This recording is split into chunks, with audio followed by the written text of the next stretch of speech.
All right. Hello, Internet. We are back. The group is back together. It has been quite a long time since we've got the party together to continue our adventures in the journey.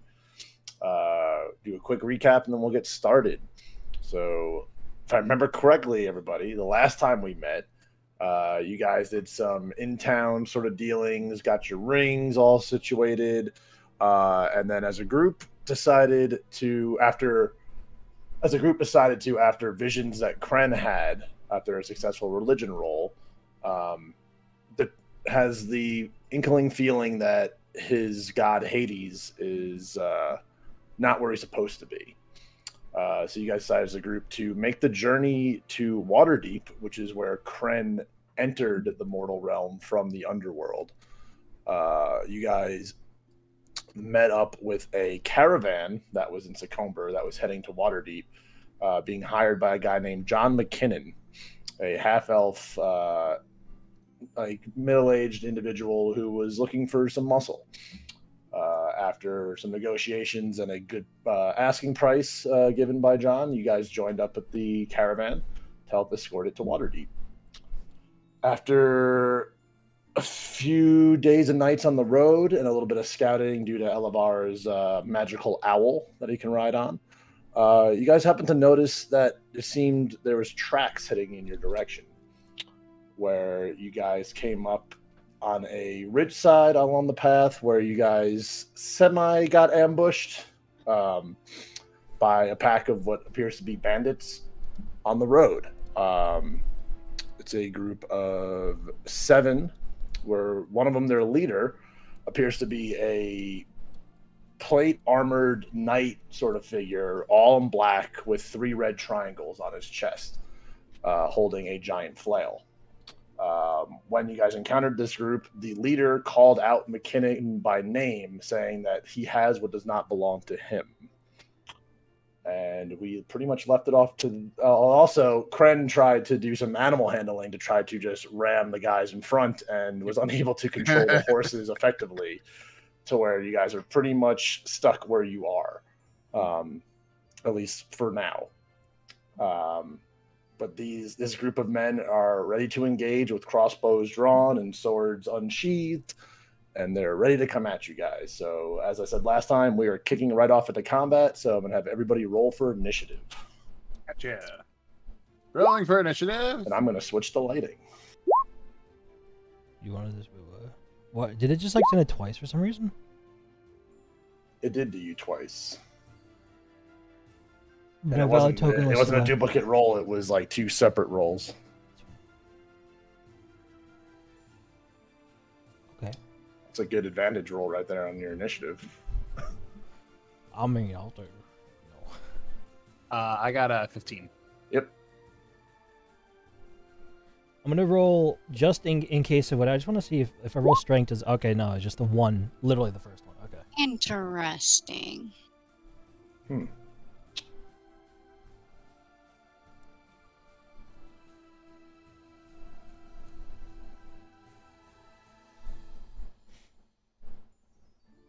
I just wanted to double check if I was like, for some reason, sending multiple rolls somehow.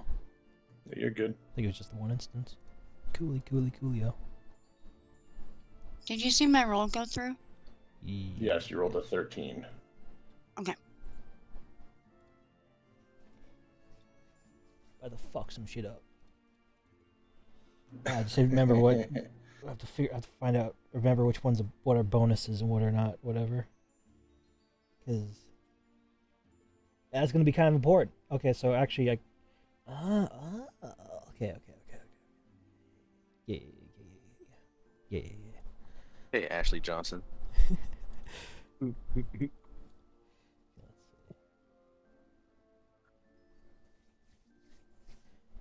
always like the meme of him. He's just like, getting his hand like, yeah.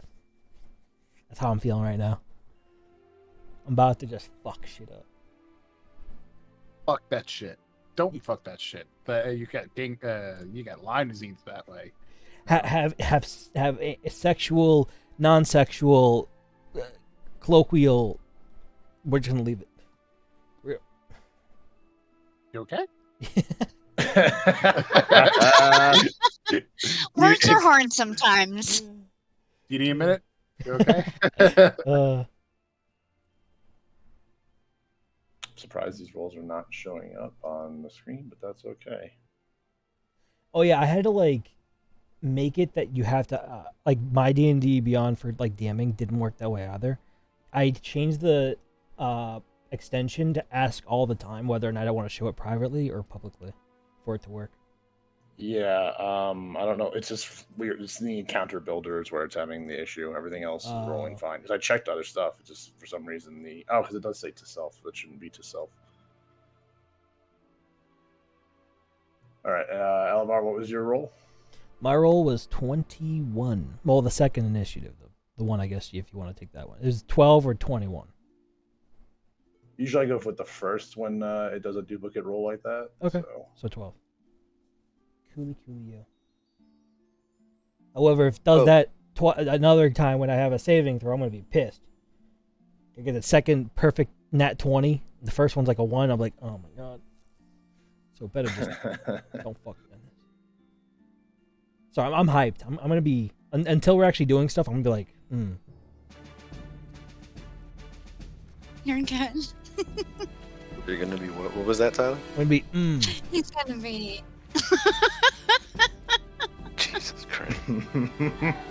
All right. Combat music is set. All right. Believe we're all good. Everyone's numbers look good for their initiative, correct? I believe so. All right. So then if we're good, we're going to start with Cren. As you are on the first carriage of the caravan. Yeah. I want to... okay. How far away these people are? Let me see. So you have 4 guys in front of you, and then 3 guys in the back of the caravan.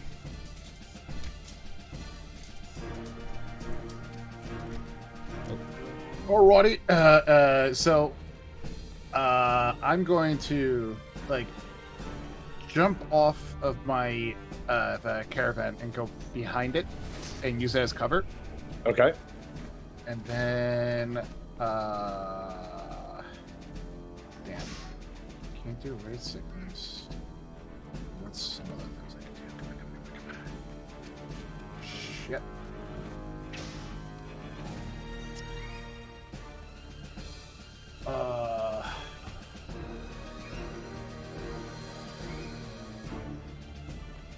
I'm gonna cast a Shield of Faith on Alora. Elevar. I'm sorry. I don't know why I said Laura. Elevar, since he's kind of in the on him. Out in the open a little bit. Okay. Yeah. So I'm casting a Shield of Faith. Boom. So it'll be a plus 2 to your AC. That's my bonus action, and then as my action, I will do. Shit, I can't really. How would you describe like the aura of the shield? Like, would it have a color to him, like to it, sort of deal? Oh, like I'm just like here you go, Elevar. Get out! I'm just like I'm telling it like it's gonna be like a white and purple light coming out from me going towards him, and like it kind of wraps around him like a shield of faith type of deal. And then I guess after that, I'm going to use my action, thaumaturgy, and I'm going to try and intimidate these guys with like a loud, thunderous call. Just like, who dare stay in the way of Cren? Yeah. Okay. Give me an intimidation roll. Thank you.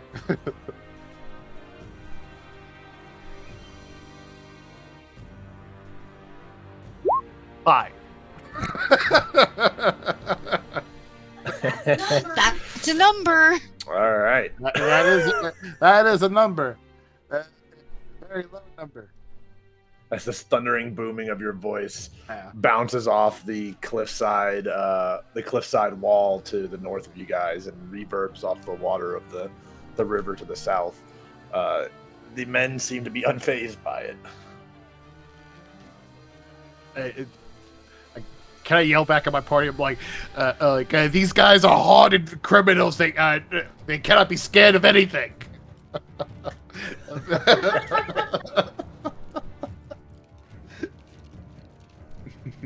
All right.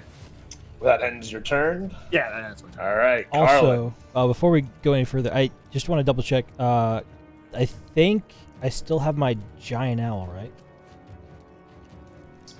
I believe so. I did out the last session. You what now? You were how does flying that on work? it. Yeah. So then, because I can't remember exactly how it ended. So I think I'm still on it. He scouted ahead last. You had scouted ahead like the day before, I believe. Yeah. And then like this, you kind of like just were joined back with the caravan, and we're just moving along with it during the day, Okay. So if I remember correctly. as the omnipotent DM, would it be that like he's on top of like one of these? I don't want to use my like these things on top of like kind of riding along, just like so, or like should I not even have him right now? Can you remind us how you summon the owl? I have- Was it a spell? I have a Ready Steed spell that allows paladins to conjure any spirit that assumes a form of unusual intelligence. Let me explain. Blah blah blah. Oh, okay. Well, Yeah. thanks. And I think we surmise that there is no There's like time duration. limit. Yeah. It's just out. Yeah. Yes, I mean technically, yeah, it'd still be out. Yeah. I guess I should give you an owl. Then I'll display this in VTT. Roll. Oh, no, I don't need a roll. Oh shit. Oh, I didn't want to Nice. display that guy. How do I? Oh god, bro, that's insane. And then should I also roll initiative for him? Now that I take He's just gonna go on your initiative. Gotcha. The usage of him, gotcha. but he is now under your control as well. Do it. So however you want to move that icon, but yeah, it's under your control. Cool. Oh, do you want me to roll hit points as well? I know we never necessarily did. Yes, we should. There should be like a sort of rule for that. Yeah, there we go. Okay, that's his hit points.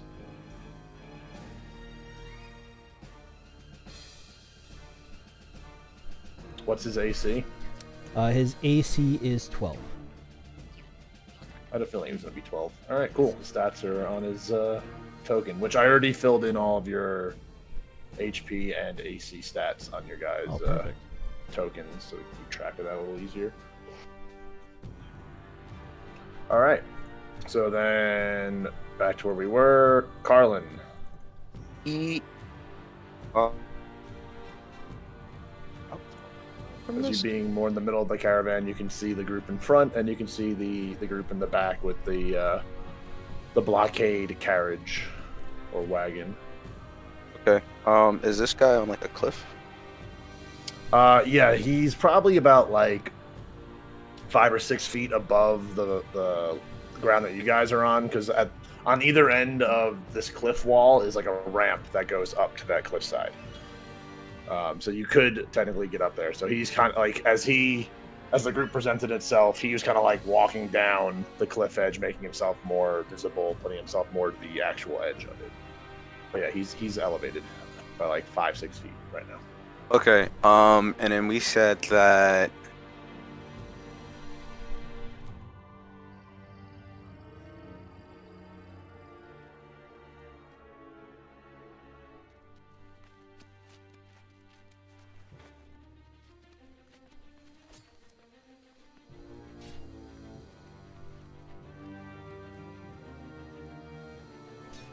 Oh my god.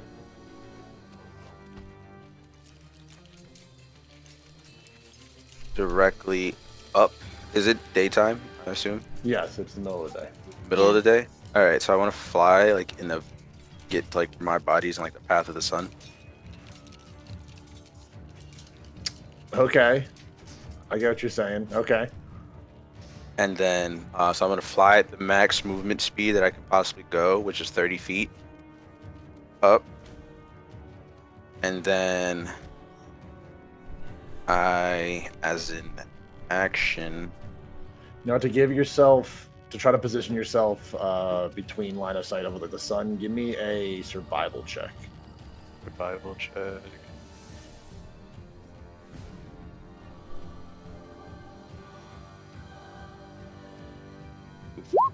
Seven. Okay. So that should put me 30 feet above.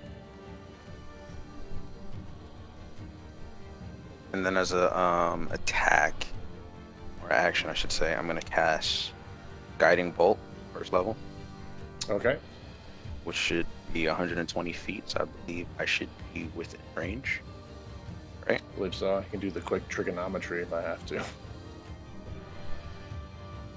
So it's you're 30 feet up. A squared plus B squared equals C squared. The distance between you and him is 110 right now. Is that what I saw the measurement? Yeah. No. Like just the flat distance, yeah, from that. Flat to that. distance is about like 17 or 18, 17 feet, 17.4 feet. Gotcha. Yeah, you're good. You're at exactly 120. Okay. If you were any further away, you wouldn't be good. Nice. So it actually worked out perfect for you. Love trigonometry calculator. I'm gonna cast Guiding Bolt, first level. Okay, on the Black Knight. Yeah.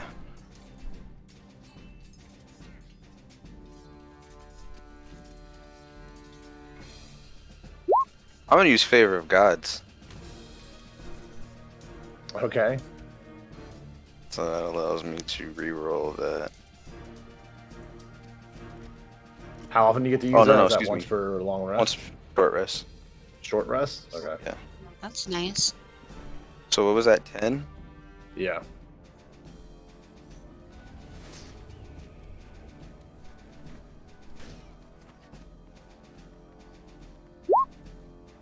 $15.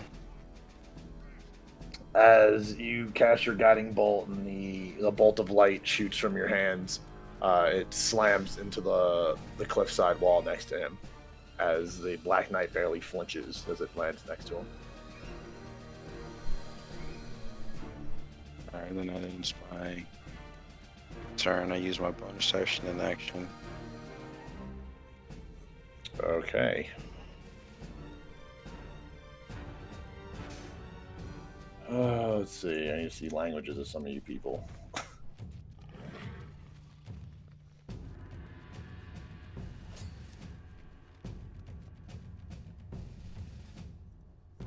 I don't think any of you are going to know what he's going to say right now.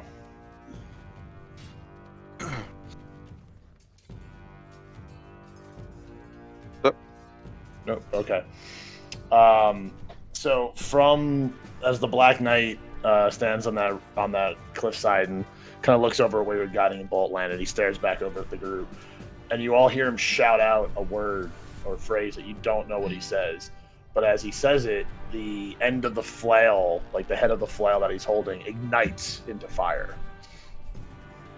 As he just begins kind of like swing it, like spiral it in his hands now, as this big glowing ball is just flying, like kind of just spinning next to his body through the air. And which enemy was this? This guy? The Black Knight. This guy. This guy. Gotcha. That's nice. Let me see how far away he is. Okay. 70 feet. Good to know. Good to know.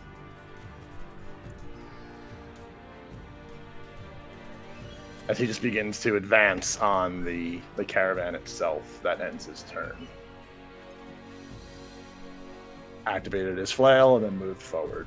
So now we're on Cora, as you see this big black plated armored individual with a flaming flail swinging by his side. What do? I What roll do my you do? eyes because this is really annoying.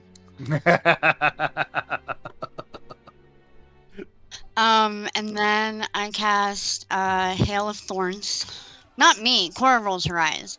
Not Sarah. Cora. And then I cast Hail of Thorns. That's a bonus action. Next time you hit a creature with a ranged weapon, things happen.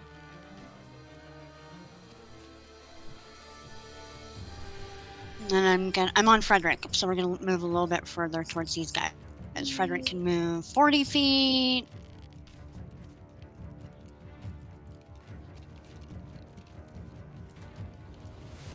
Okay. And then I'm gonna attack this guy. Right in front of me. The guy straight ahead. Guy's Okay. straight ahead with my revolving crossbow. Okay, go for it. I pushed the button. It rolled it twice for you. You touched the button. I pushed the button twice. Do the first one. Yep. 13. That hits. 10 piercing damage. Fantastic, because I'm gonna shoot at him again. So Oh, the wait, thorns. and so you have to make so- a dexterity saving throw, correct? Against the thorns? That's correct.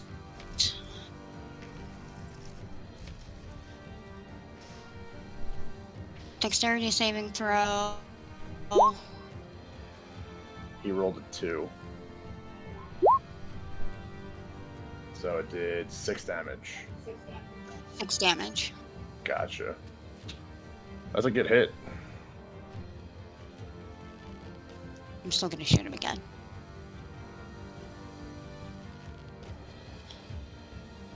Go for it.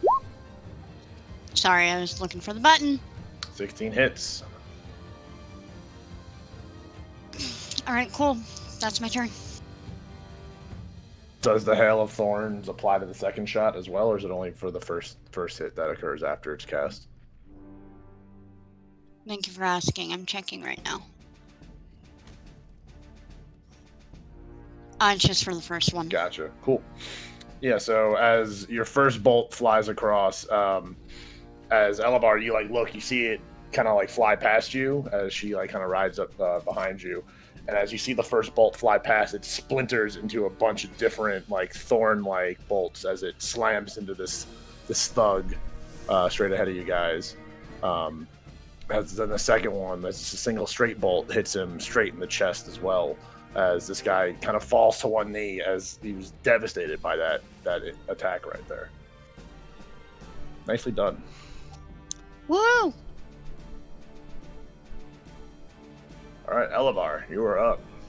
Or actually, Frederick can't really do anything. You already did everything with him, so Nah, he can't. He's not close enough to attack anyone. gotcha. So Elevar. All right, I'm going to move. Let me just double check. Under the assumption they all have 30 movement speed, which I'm gonna find out that they don't. But I'm gonna move here. Right, hold on. Let me just make sure it actually works. So from here, 20. Okay, so I can go here. There, and then because that should be just out of reach. Cool. And then I'm gonna kind of ready my weapon, get it out, and I'm gonna cast. I believe I have a few level 2 spell slots. Wait, no, I think this is second level. Oh, so it doesn't actually matter. It's still just level 2. So I only had one spell slot left. Apparently. Whoops. So I'm gonna cast magical weapon to enhance my weapon, which will give display. There we go. It'll give me a +1 to bonus and attack rolls, damage rolls. Gotcha. Okay. And then that's a bonus action. I don't really think I have anything else to do because I don't have a ranged attack. So I'm just gonna kind of. Is there a chance I can use an action to ready myself to have an advantage to defense or something like that? Yeah, so you can, if you look at your core character sheet, any of the actions in combat, you can essentially ready that sort of thing. So you can see ready is one of your things. So ready. Okay. if you want to ready a dodge, put yourself in a defensive stance in case you get attacked, that kind of gives you an advantage sort of deal.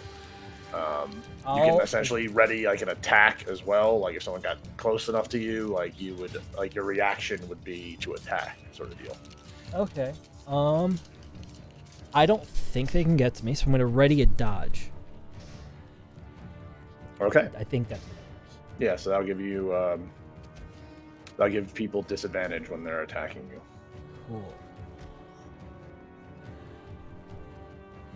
If I'm remembering that correctly, yeah. Yeah, any attack made against you has disadvantage if you can see your attacker. Okay, and then you make dexterity saving throws with advantage. So if like something comes at you that you need to do a saving throw, you can utilize that too. very cool. But that essentially takes the place of your reaction. Yeah, which I don't even think I have any with this build. I know there was like a something touch. The only reaction it seems like you have is attack of opportunity, probably. Yeah. Which is where if someone moves out of combat range when they're already like engaged with you, you can swing at them. Yeah, it's okay, cool. And then I'm going to. Whenever you take. Okay, I gotta find out about this later. But I'll move my owl, which I have no name yet for, but I'm gonna figure that out. Kind of right above the horses, kind of like in the eye line, like in front of this guy on the thing, kind of almost like protect him. So he's just gonna like hover if that's possible, and then he's just gonna. I guess he doesn't have like any ready, so he's just gonna be there for now. Okay. That works for me. Also, if it helps, my owl understands Sylvan apparently, or owls just understand Sylvan. So I don't know if that was the language, if that mattered at all. But he can't speak it, obviously. Gotcha. Yeah, he can understand it, but yeah, he can't speak it. Yeah, that's yep. Animal. There's definitely animals in the D&D world that understand different languages and stuff. So it's good to know. All right, back to the enemies. So, quick little difference just to kind of give you an idea of what these guys look like. So you have the black plated armored guy, the guy especially in this front row of dudes. The guys furthest back, like the one that Cora took out, they're guys in like leathers, maybe a little bit of like different like patch like kind of armor thrown together.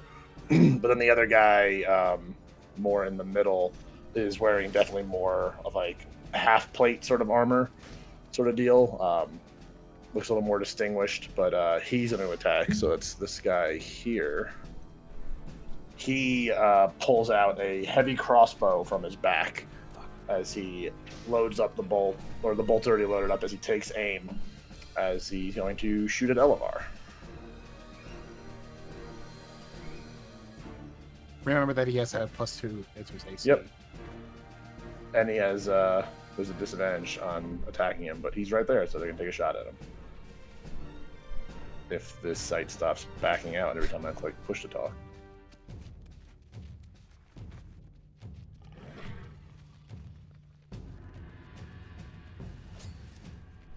I really don't know why that's rolling to self. It's really annoying. Well, first one was an 8. It's not going to hit. I'm going to roll the second one anyway. It's a 9. So you do not get hit as the crossbow flies past you. Dope.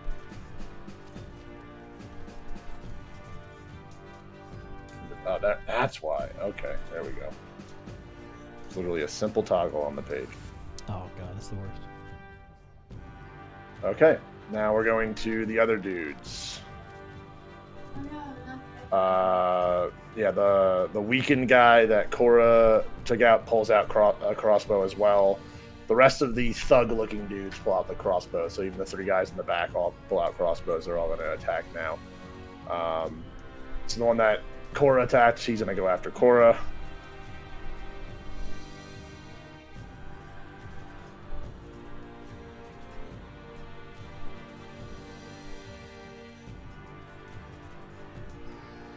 He rolled a nat 20. You know, at the top, yeah. He rolled a nat 20. You can check the game log on D&D Beyond. What a dick. I know, sorry.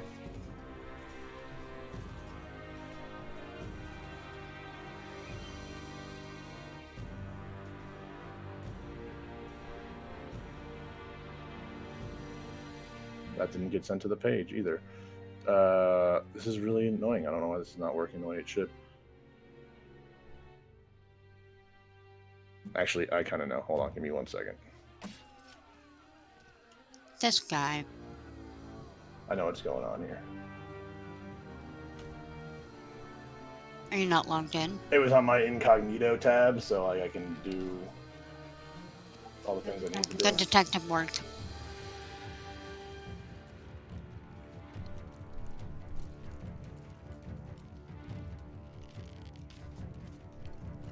All right.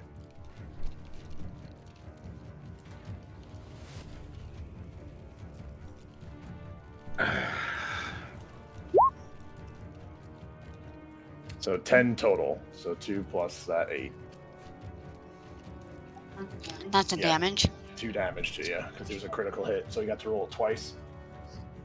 Rude.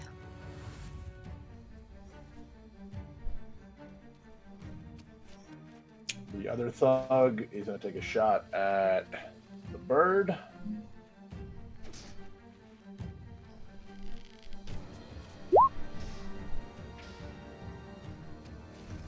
Ten does not hit, so the crossbow flies overhead of the owl. Let's go. The other 3 in the back are actually going to advance forward on the caravan.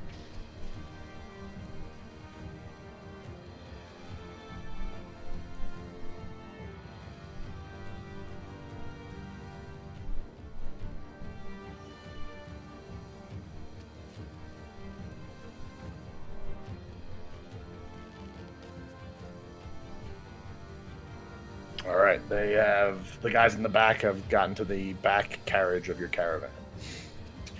All right, we start back at the top of the order for the turn order. So we're on Cren. All right. I yell out to Cren and Cora. I'm like, hey, you hold off the guys in the back. We'll take care of the guys in the front. And right now, then I guess this guy, how far away is he? 70 feet. Fuck it. All right, I'm gonna go about here. So, and then I'm gonna cast a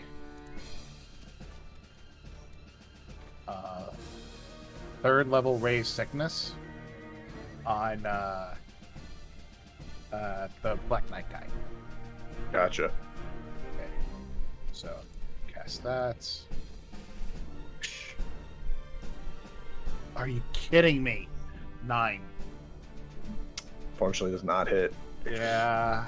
As it Okay. seems like your ray doesn't quite get as far as it should go, as it like lands, just drops off and lands here in the dirt.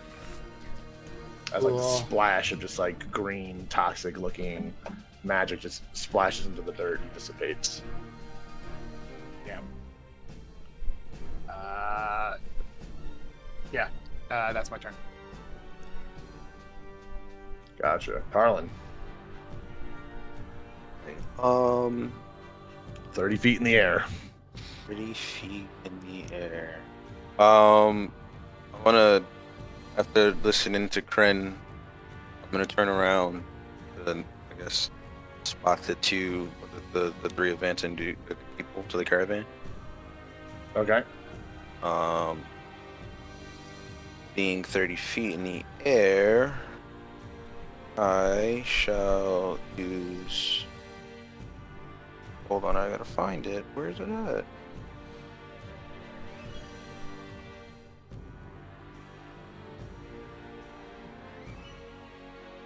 That's one thing I don't like about playing online is everything's in a different tab. When you're playing in person, you can print it out and have it all in front of you. I guess I could do that now. I'm just lazy. Class feature list is so fucking long. You can also have a second See, monitor that's too. what I mean, there's so much to keep track of. I'm gonna use 1 sorcery spell. It's a twin spell. Using a point, sorcery point, you mean? Yes, excuse me. Sorcery point using twin spell to cast 2 guiding bolts at these 2 individuals. Should be within my distance. 100. Yeah, you're good. Yeah. Already did the math. You good?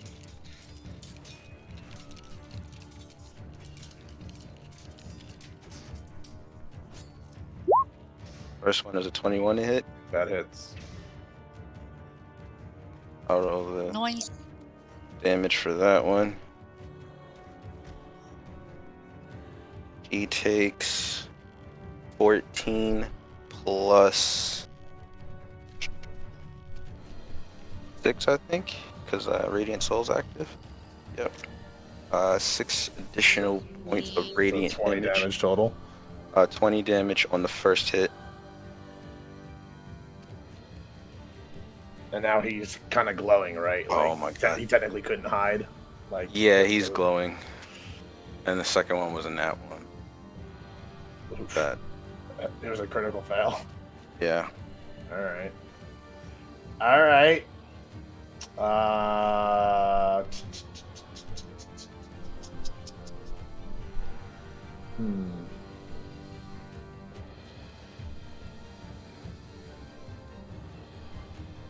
Okay.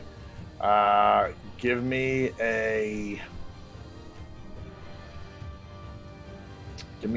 charisma saving throw. Actually, no. What is? Yeah, because sorcerers use charisma, right? Yeah. Yeah. Give me a charisma saving throw.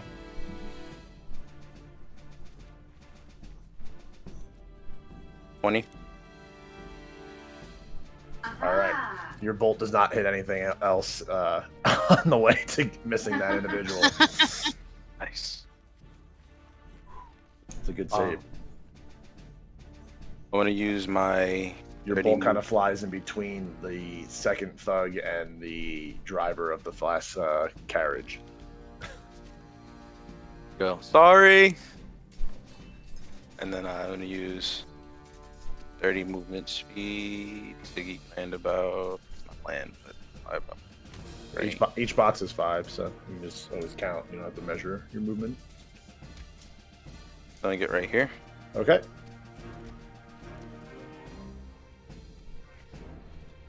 And then,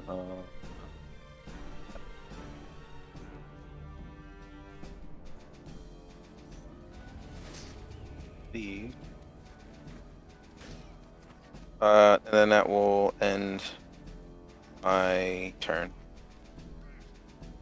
All right.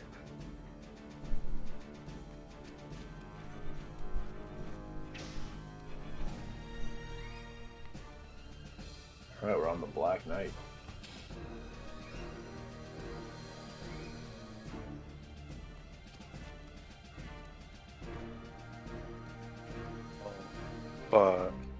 Okay.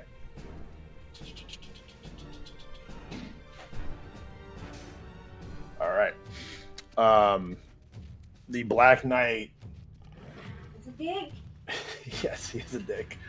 As he raises his flaming flail in the air and shouts out to his crew, "For the cause, boys!" As the guy closest to him here, the Black Knight invokes leadership, which gives that guy a nice little benefit to his attack and saving throws.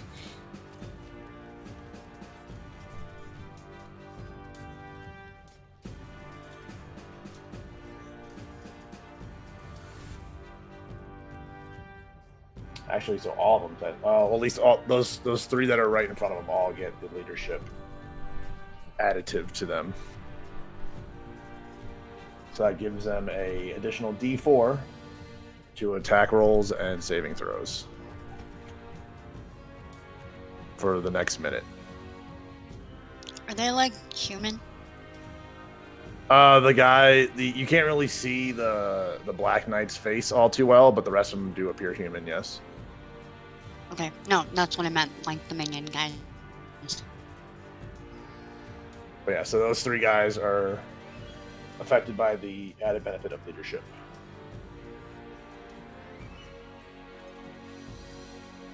And he's going to continue forward.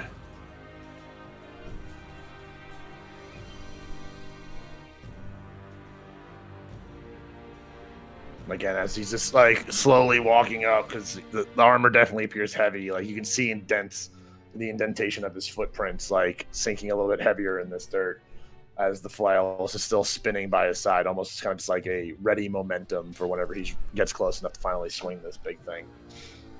And that ends his turn. Cora, you're up.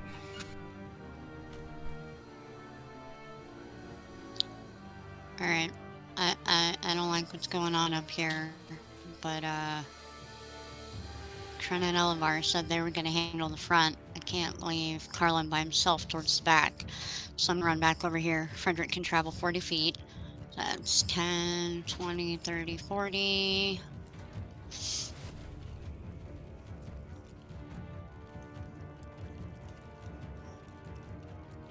I'm going to attack this guy with my crossbow, the guy right in front of me.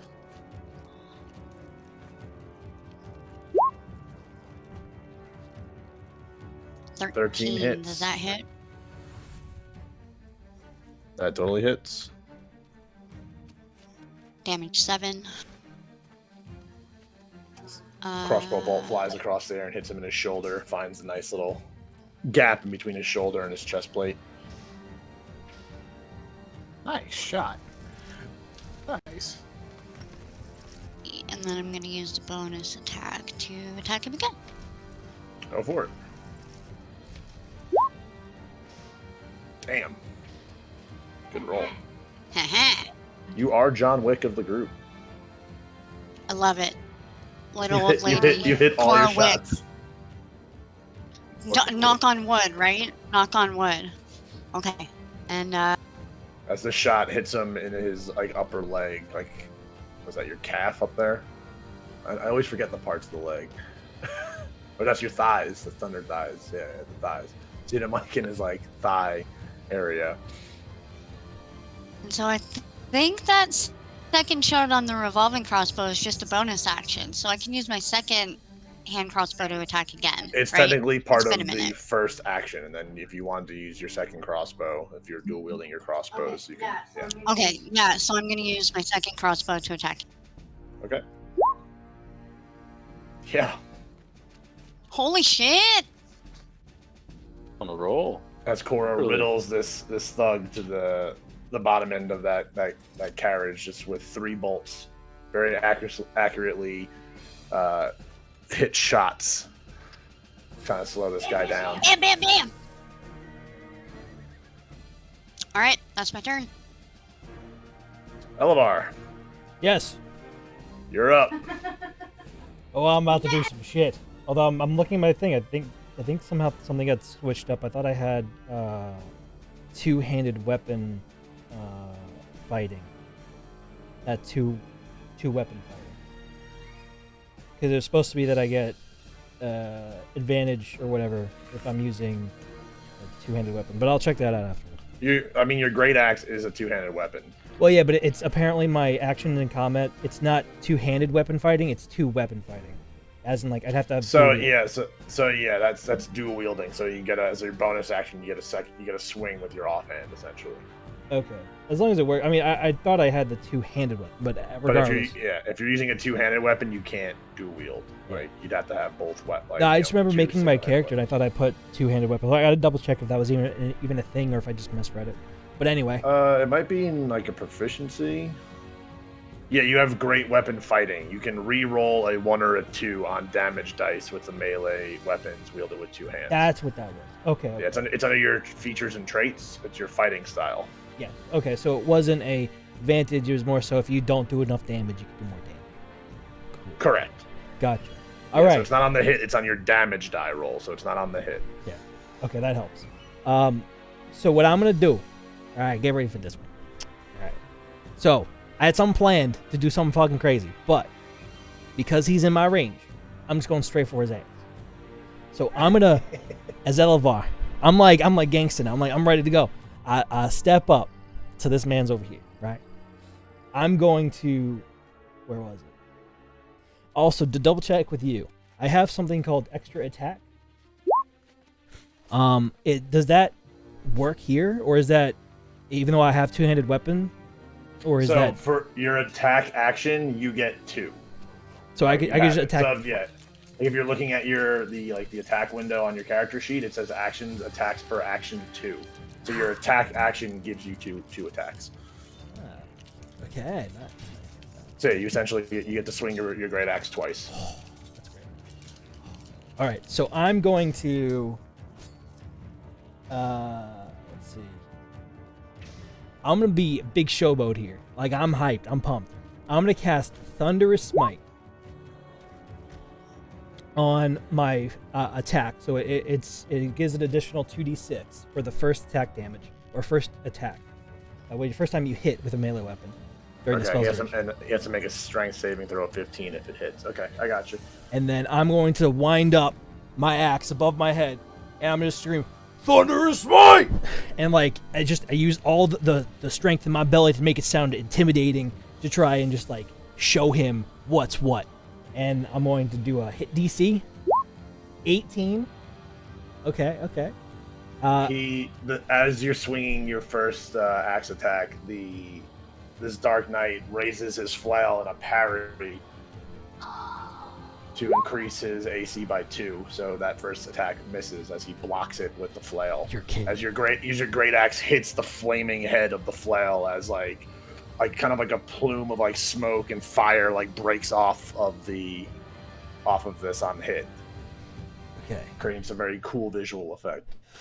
Ching! And then I kind of wind back, and then I put everything into it like you're hitting a baseball, like you're going for the outfield. I just go for it again, and I don't scream Thunderous Smite, but I'm just like, Aah! And then hit DC, fucking.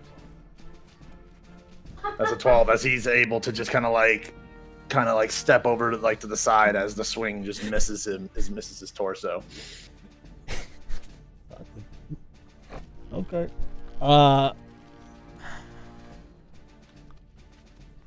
Shit. It was a good attempt. The parry was a tough one for you. You would have hit him there. So.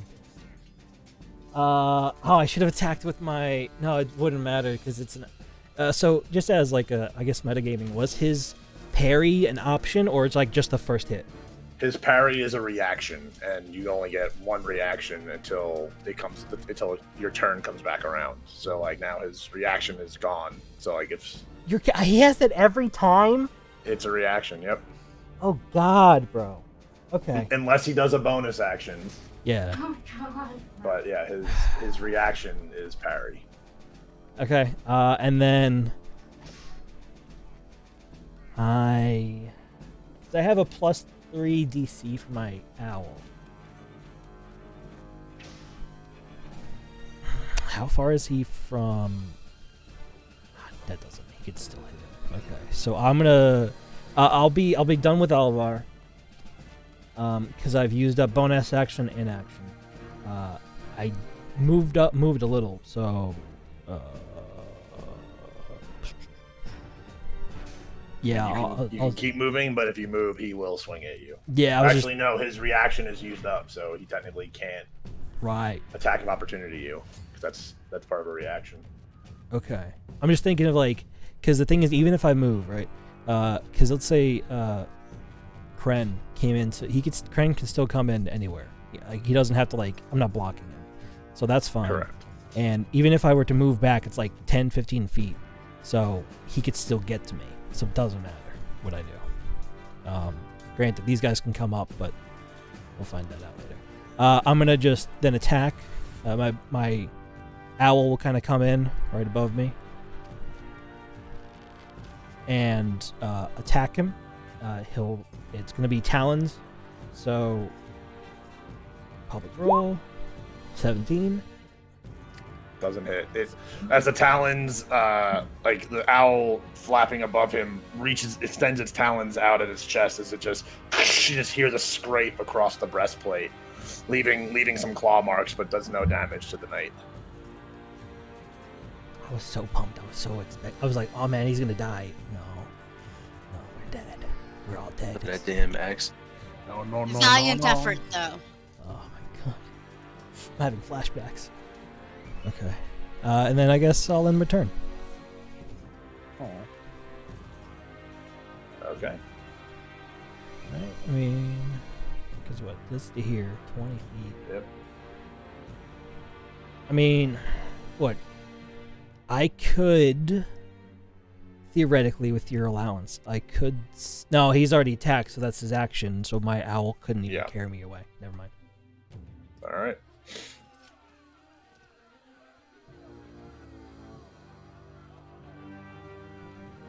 As the veteran runs up, and he has, as he's running up, he draws his longsword as he's going to make a multi-attack at your owl, since it is now close enough to swing at, since it was close enough to attack the Black Knight.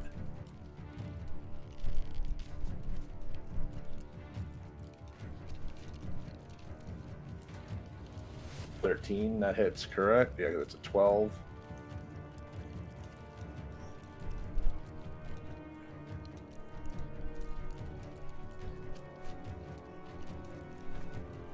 Oh, Jesus. 11 damage for the first hit. Oh, first hit. God damn it. So your owl's actually dead right there. Oh, come on, bro. So what happens when your owl dies? If it hits 0, it just disappears, right? Yeah, it just disappears. Dare you! That's what you get, because you ain't named the damn owl, so it died. Man. That's the owl. As the sword passes through it, it's almost very reminiscent of like Vader striking Obi-Wan, except no great quote before being struck down. As the sword passes through the owl, as it kind of just dissipates back into its magical ether that it came from. And since the owl's gone, it's gonna take a swing at you. How many attacks does he have? He gets multi-attack, so he gets to attack twice with his sword, but he only did one with against the owl, so he gets to swing a second time against you. That 10 does not hit. Okay, yeah, okay. So as he swings, you sidestep it as this whoosh, he hits into the dirt. He raises his sword back up to get ready. But that his turn. 2 guys in the front are going to need to take some crossbow shots. One's going to be at Cren.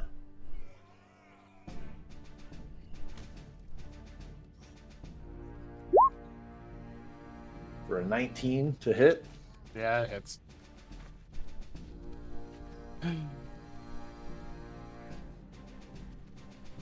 3 damage as the crossbow bolt it hits you like in your arm, like kind of like in your upper arm area, just below the shoulder. Gotcha. All right, so 3 damage. Okay. The other guy, the southern guy up front, is going to take a shot at McKinnon.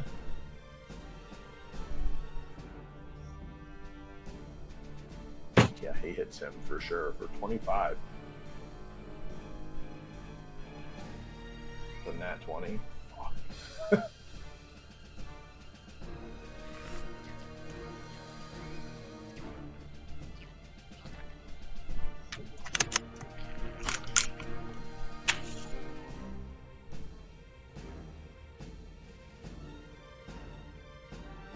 rolled it once. There's one more d6. So a total of 12 damage. As McKinnon gets shot in the chest and falls off the caravan. Clear. Oh, dip. So he's just down. Actually, he's not. Actually, no, his health is way higher than that. Okay, never mind. But he did fall off.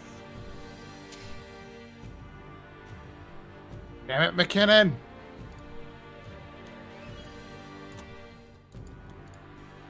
The guys in the back. One of them is going to attempt to subdue the rider.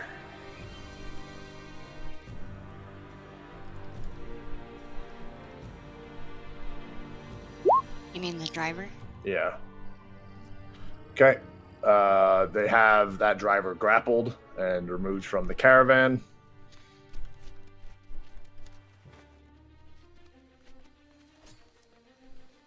So the guy's moving closer. He's going to take a shot at Carlen with his crossbow. So is one of them like actively on the carriage, grappling the driver? Kind of pulled the driver down off the carriage. Like, so reached up. So and no one's grabbed. driving the carriage.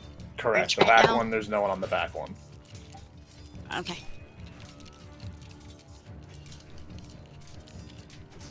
I'll put a little grapple symbol on her. Grapple, grapple, grapple. 24, Carlen, that hits. For 5 piercing. That does. I will deflect missile. Okay. Oh! Ah. Take that. He could do that.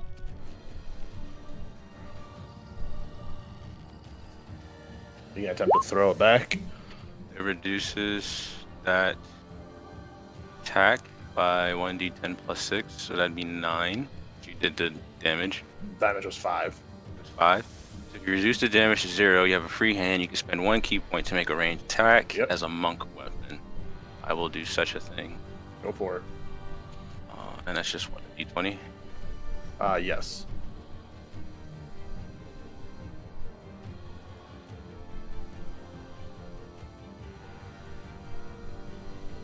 Two. Oh my gosh. I just throw it at the ground. Just spike it. Alright. And then the last one is going to take a shot at Cora for getting riddled with shots before.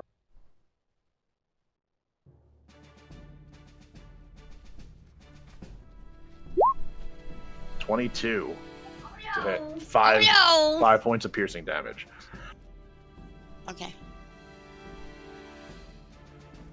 Nice retaliation shoulder shot to you as well.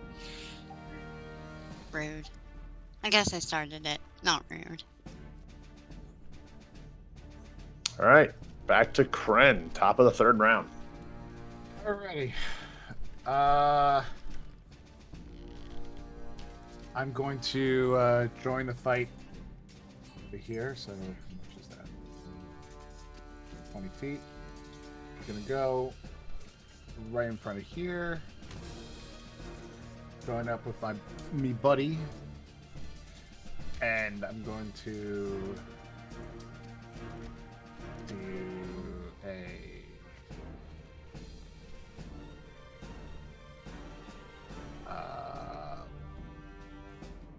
blindness deafness on this guy. Okay, is it a saving throw? Actually, I'll do it on the Black Knight guy. And it's a Constitution saving throw. Constitution saving throw. Okay. And, Save is 14. and what is the condition for it? You're doing blindness and what? You can blind or deafen a foe. I choose blind. Okay. Choose one creature they can see within range, and if it fails, the target is either blinded or deafened, your choice, for the duration. Duration's 1 minute. His saving throw is a 21. All right, Bobby. I can see that you don't like us right now. Yeah, that's cool. You know, it's fine. It's fine. We're all fine. We're all good. Shit. Do I have any bonus actions? No. No. No. No. Yeah. All right. I'm screwed. Okay. Yeah. I end my turn.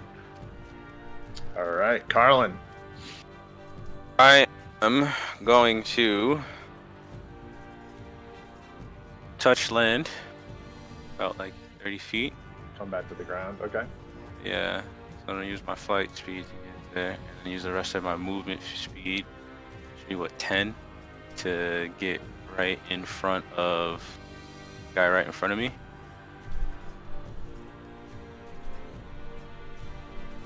Okay. About like right there.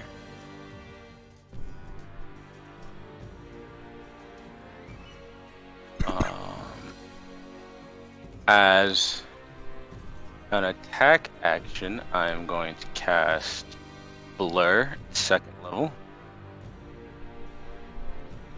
Okay.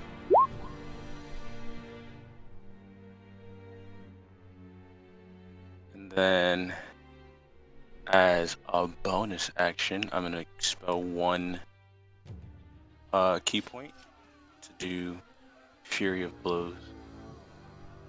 Don't you have to attack first to be able to do Fury of Blows? Oh, do I? I probably do. Let me see. Action. If I'm not mistaken. Features and traits, class features. Yeah, well, after you take the attack action on your turn, yeah. Alright, I won't do that. I will activate my Astral Arms. So he has to make a Dex saving throw. Yes, DC 12. So I expel 1 key point as my bonus action to summon my Arms of Astral Self. He now has to make a DC 12 or take 2d4 force damage. It's dexterity, you said? Mm-hmm.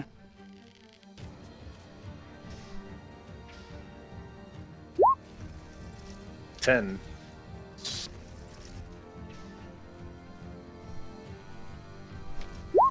that's 4 plus, since this is my first attack, my Radiant Soul kicks in. So he takes 6 points of radiant damage on top of that 4. So that brings the total to 10. Damn. As your Arms of Astral Self just kind of pop out of you and just like Goro strike, just like wham, just slam this fucking thug. Nice. As you can like visibly see the wind like knocked out of him as this radiant damage just pummeled him in his chest. As he's trying to regain his breath. And then that will end my turn.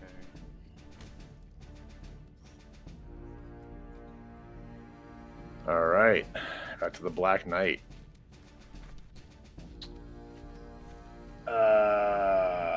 Okay. As he's already, as I said before, has the fiery flail kind of already in like a ready swinging motion as he raises above his head to swing it down onto Elevar. I need more armor. I need better armor now. This is it. Now I know. Now you know. The more you know. 24 to hit. Oh my god. And Didn't he ma- rolled shit on the damage. Thank God for that. But also, it didn't matter if I had better armor. Just No. I don't think they make armor that good. So you take 7 points of bludgeoning damage and 3 points of fire damage for a total of 10. As when this thing hits you, like it's like the sparks and embers just kind of like explode off of you as you're just getting crushed by this giant flail head. As he then, after following up with that swing, looks over at Cren and for a second swing towards the cleric.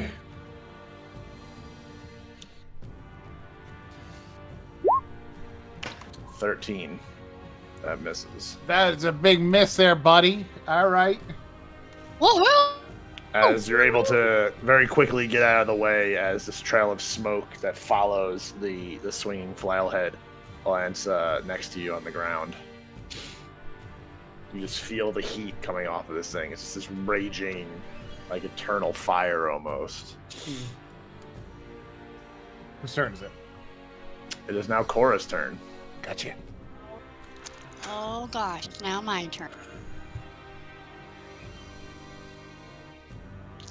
Alright, I'm gonna get closer towards the back of the caravan and attack this guy right in my path.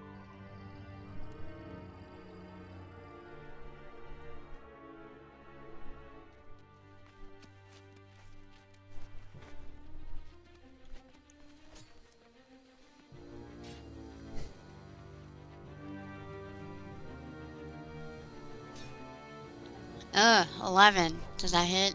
11 to... Yes, it hits. Wow. Okay. 10 piercing damage? All right, that's the guy on the bottom, right? Yeah. Yeah. Yes. As another shot that you land on him does him pretty rough. Like he's like grasping where it like hits him straight in the chest, like dead center mass. Breaks through his leather armor. He's like clutching it. You can see the blood just dripping down from the wound as he looks like he's struggling to hold on. Good, because I'm coming for him again, motherfucker! Jesus Christ. As he looks up from that wound I love to it. quickly, like very briefly, see your second crossbow shot hit him square in the middle of the eyes, like right above the bridge of his nose, as he just falls backwards, still clutching the first wound in his chest as he falls to his back. He's so dead. Alright, that's my turn. Elevar, you've just been hit by a giant flail. I hate when that happens. Yeah, You were sure. resilient enough to not take too much damage on the blow, but even taking that little bit of damage, you know this is not a weapon to be trifling with.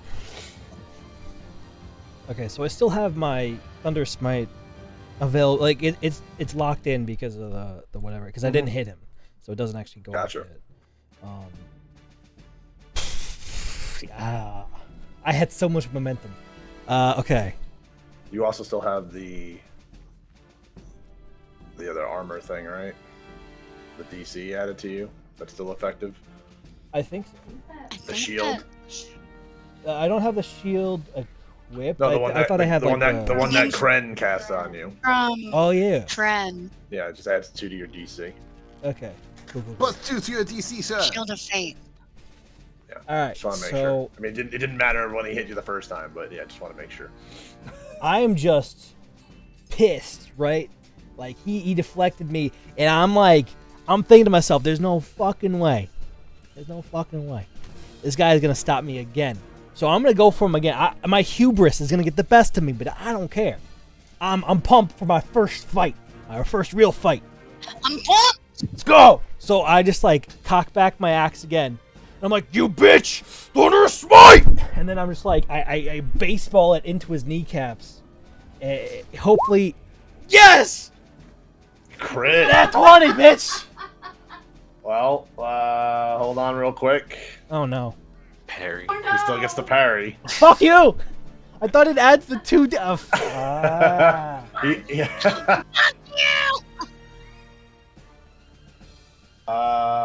You're right. It still hits either way. You need to try the parry, so he's not gonna parry. Let's go! You hit. It's a crit. Okay, so That's that's 14 points. Nicely of done there, sir. okay, Nicely. that's max damage. Oh, bro, and then I have the 2d6 plus my magic weapon spell that I started at the beginning of the fight. So that adds.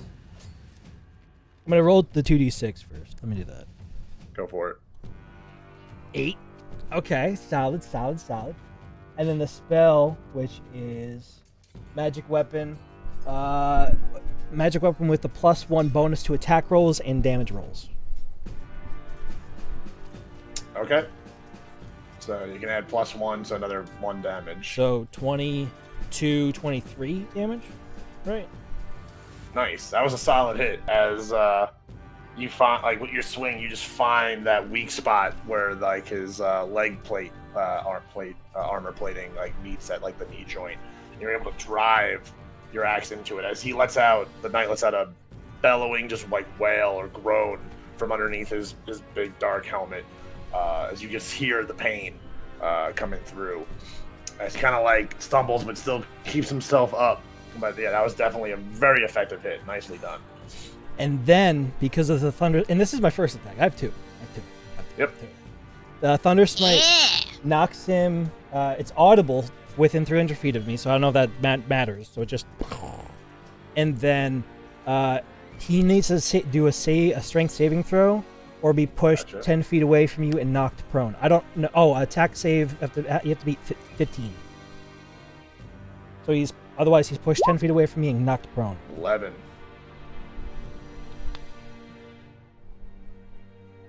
Nicely done. So yeah, your shot to his knee. Yeah, you hit him so hard he ends up sliding backwards and can't contain himself. So I got to negate what I said before. Still the same bellowing wail that comes out of the helmet. As he then slides back and falls to his hands and knees as he's trying to regain his composure. But yeah, he is prone. Okay. Nicely done. And then, where is it? Not this. Why? Just my paladin class. It has a special whatever. Where is it? It's actions. Sense. No. Bonus action. I thought I had less compelled duel. Let's see. There was something that like I get 2d8 something. Maybe that was a different thing. You have a sneak attack available to you, which is a 1d6, I see. Divine Smite. When you hit with a melee weapon attack, you can expend 1 spell slot to deal 2d8 extra radiant damage on a target, plus 1d8 for each spell level higher than the first. Okay. You cap out at 5d8. So, and then it's another 1d8 if it's against undead or fiends, but these guys aren't undead or fiends. So if you want to expend a spell slot, you can do an extra 2d8 damage.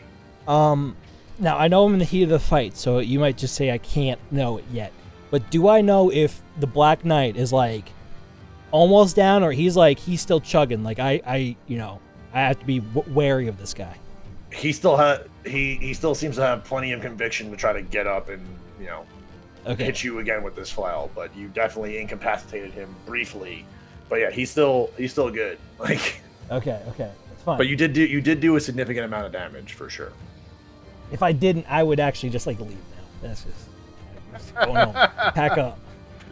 Okay, so I'm going to. I literally just had, but okay, I just lost the page where I had my thing, but it's at the bottom. Okay, so I'm gonna walk up twice to him, kind of like slowly, right? Slowly and menacingly, just like looking down at him, like, you think you can parry me? I'm Robert De Niro. You think you can parry me? And then I'm going to do Divine Smite, which is non-verbal, so it doesn't do anything. It just empowers me as long as I hit him. And then I'm going to hit DC. 14 does not hit. So I go, yeah, I guess I'm not gonna hit you. It's fine. And I'm done. As you take the second swing, I'd imagine since he's actually you get advantage. He's prone, so you can roll again. Let's go. Oh! Yeah, Let's baby. go! Hit 20. Oh yeah, He's going to parry this attack. What? Also, the slashing damage included, or from earlier included crit damage, right? I guess it's like +2. Yes, yeah, it did it all. You can see every time there's a green box around any of the numbers, it means the critical was applied. Gotcha. Dope. All right. But yeah, he activates the parry to block that. Wait, so it still is blocked. He is parry again? So he didn't parry the last time because it wouldn't have mattered anyway. Your roll was too high. But this one he can parry. So as you come down with the axe, he's reaching up his hand to essentially like grab the axe, like deflect it out of the way. But does where is that one thing? I thought I had the one thing. It's like I forget the +1. Oh no, that was because it magic weapon, +1 to hit. No shit. So you hit him. Yeah. Yes. What's up, player? Oh. Okay, so I have +1 to magic weapon. Oh, it's so strong of a spell. Let's go, baby. Good job remembering all that. That's gonna be your magic weapon symbol. I'm that lasts for a minute, right? Yes. So yeah, it'll be like done soon.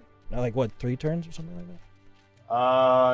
No, it's 10 turns for a minute. Okay. So we're on round 3 right now. Gotcha. So then here's my damage. 6 +1 +2d8. 11. So 7, 18. Oh shit. Nicely done. Wow. Devastating. As your second swing comes That above was your head awesome. and you bring it down, you find it like in his clavicle. You're able to just drill the axe in as he's like yelling at you as he's in this prone position. As you draw the blade, and the blood kind of spurts out a little bit. You see it soaking the black plate metal like that covers his body. As the blood kind of begins to drip down over the three red triangles as they're almost being lost in the blood running down the armor. Nice. Well done, sir. Let's go. Damn. Well done indeed. Okay. That was huge. Nicely done. Seriously. That's awesome. That's so good. I'm so Now pumped. they all run away? Good freaking job. Good freaking job. That was awesome. The way you remembered all that and made it work. Well done. This is my moment. The like 5 hours I did like, for studying my character. Like, okay, how can I do the most damage? All right. So it's the veteran's turn. As you're kind of focused on the Black Knight, you feel the veteran try to wrap his arms around you to kind of get a grappled hold. We're going to do Wait, opposing... Go ahead. if he's moving away from, is he moving away from me? Not technically, because he's still, because Elevar is within 5 feet, so it's not moving out of range of you and not really like moving any closer to him. So it's still within the, he's still okay without being affected by opportunity of attack, sort of deal. I know. It's like, I You're want to right. do No, something. You're right, though. I'm like, he's turning his back on me. I'm like, ah! Yeah, he has to step away. He has to fully Oh. step out of your your attacking range for you to be able to do it. So it's- All right. because Elevar is right next to him, it's not technically moving out of attack range. Well, even so, question. Even if like he moved over here, right? That's still within. That's His- still like yeah. you can literally you can move around somebody that has attack of opportunity. It's when you break that like 5 feet Right. like reach. Like if That's he when moved the attack of here, opportunity- that's the issue. Correct, yeah. But like if he wanted to, like he literally could still just move up here and still be okay and still grapple you. Like yeah, but yeah, if you move there, then it's a problem. So yeah, opposing strength checks. So Elevar, you're gonna give me a strength check, and it's gonna be against a veteran, and the higher one is going to determine if he grapples you. Or Is not. it a saving throw? No, it's just a check. Just a check. So just on your stat, you just yeah. So, I got a 2. I got just to 4. let you know, I don't think he no longer has the +2 to the AC because since I got took damage before. So, and I Gotcha. didn't even roll it. So, like, I'm just gonna say, like, yeah, I lost concentration with that. Okay. Well, how much damage did you take? I took like 3 points of damage. You know what? Roll for it now. Okay. Sorry for not. No, you're good. No, good. No, like yeah, I need to be checked sometimes. Like you know, as a DM, you're managing so much shit, you forget about that stuff. It's a Constitution saving throw. Yes. Okay. Dirty 20. You keep your concentration, so that's the Cool. shield is still up. But in the strength opposing strength checks, it's 21 to 4. Elevar, you are now grappled by the veteran as you kind of just feel this bear hug gripped around you. Dad?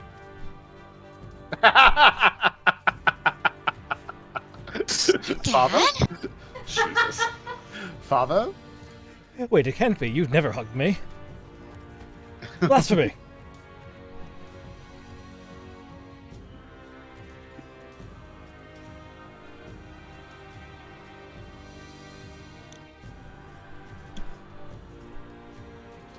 Okay, the one that moved up on top, he's just moving for his turn. The guy down below, he's just going to move as well, so they're kind of surrounding you there, Cren. Carlen, you're on the ground, right? Yep. Give me a opposing strength checks. For what? I'm blurred. Gotcha. So he's gonna have disadvantage on it, I guess, to your regular. So yeah, any creature that has disadvantage on attack rolls. Okay, yeah. So you still roll a regular strength check. He's gonna roll disadvantage. Okay. Strength check, you said? Yep.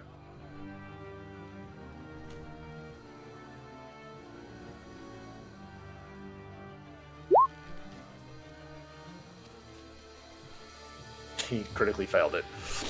Oh. Good, because that was an 8.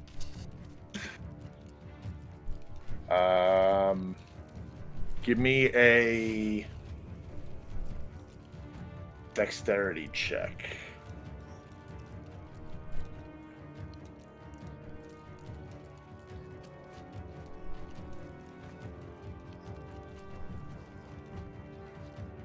Carlen, dexterity check, please. Because this guy critically failed it, then having something happen. Yeah, okay. As he went to grab you, you completely like sidestep this like little twirl sidestep, and as you're like spinning around, give me 1d4 backhand to the back of the head.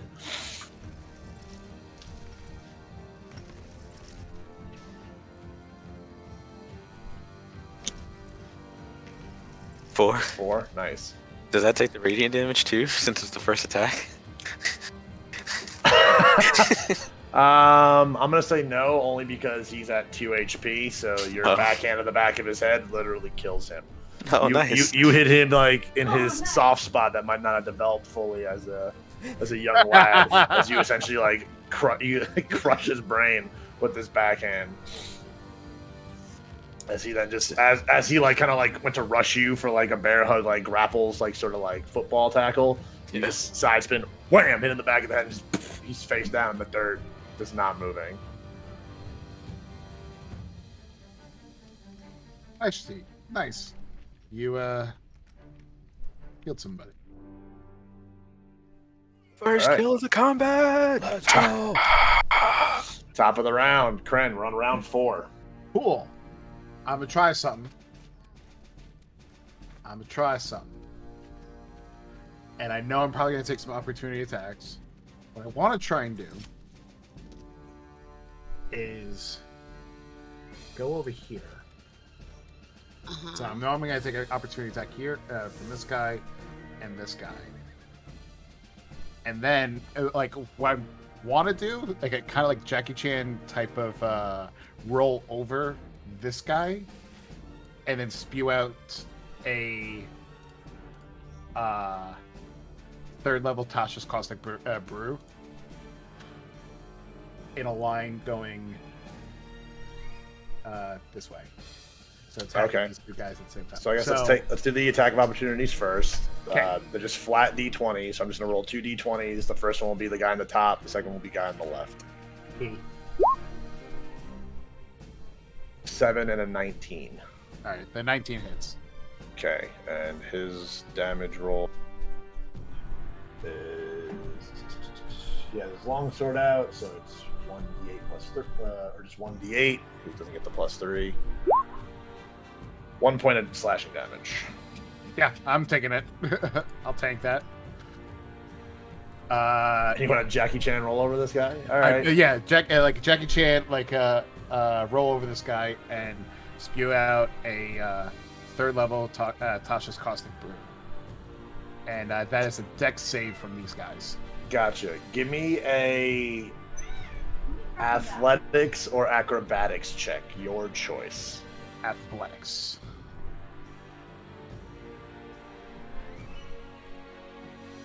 I got an 11. That's enough, and I'm going to give you one inspiration point that you can have for coming up with that cool thing and succeeding in it. You just succeeded in it. I made it a 10. Thank you. I appreciate that. And the two thugs need to make dexterity checks of 13. Yes. Here's I'm just going to public roll and just roll twice. There's no addition to it anyway. They have a 0. So it's 16 and a 5. So we'll do 16 as the top one, 5 as the lower one. Gotcha. So the closest guy to you fails, so he takes 13 points of acid damage. Right. And then a creature. Each creature in the line must succeed on a dex dexterity throw, or be covered in acid for the spell's duration, or until a creature uses action to scrape off or wash the acid off of itself. A creature covered in acid takes 2d4 acid damage at the start of each of its turns. Since I cast it about the 3rd level, it'll be when you cast a spell using a spell slot of the 2nd level or higher, damage increases by 2d4 for each slot. So each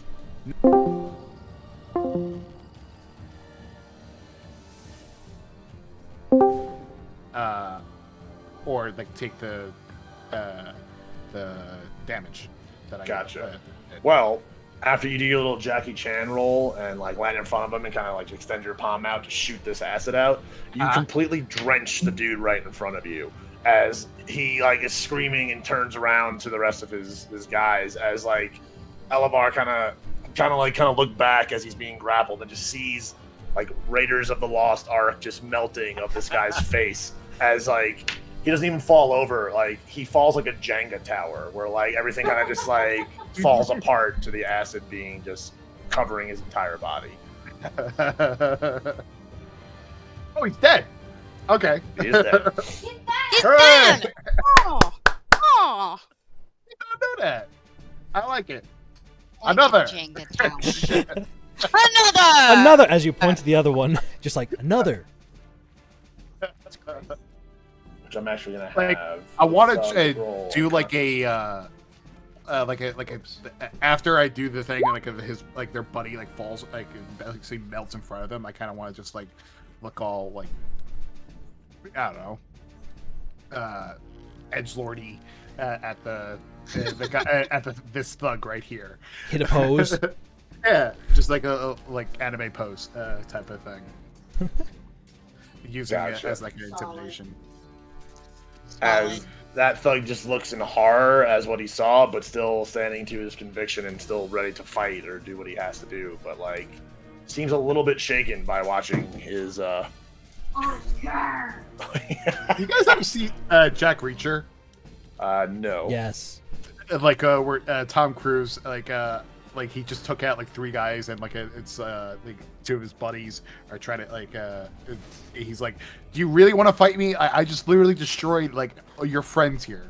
And he's like, really? All right, fine, whatever, I'll fight you guys, fuck it, and destroys them. He's just like, you guys really sure you want to go through this? And like he's holding a guy in his head. He like punches him. And he's like, he looks up again. He's like, sure. Really? All right. All right. With this display of body melting, does that end your turn? That definitely ends my turn. All right, Carlen. After you just backhanded some dude in the back of the head to death, what do you do? I'm gonna use my movement speed to get to this person right here. Okay. Who is currently grappling the other driver. Yeah, I thought I heard Oscar meow behind me. Is he below you? Ah. And then I'm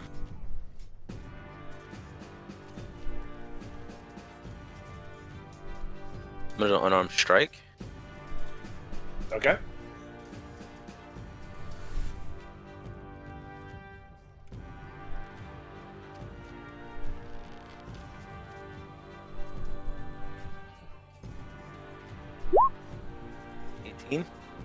That hits.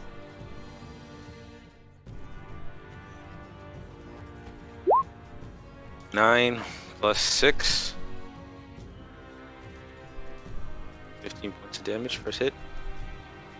Okay. I'm going to say he's going to lose his grapple from getting hit like that. And then I'm gonna do as a bonus action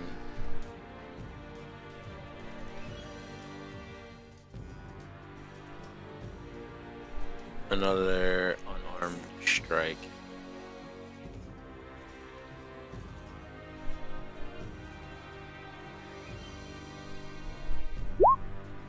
20. That hits. Well done. And that is 8 points of damage. You guys hit hard. Good. Yes, good. Good. Live into your anger. All right. That ends your turn. That does.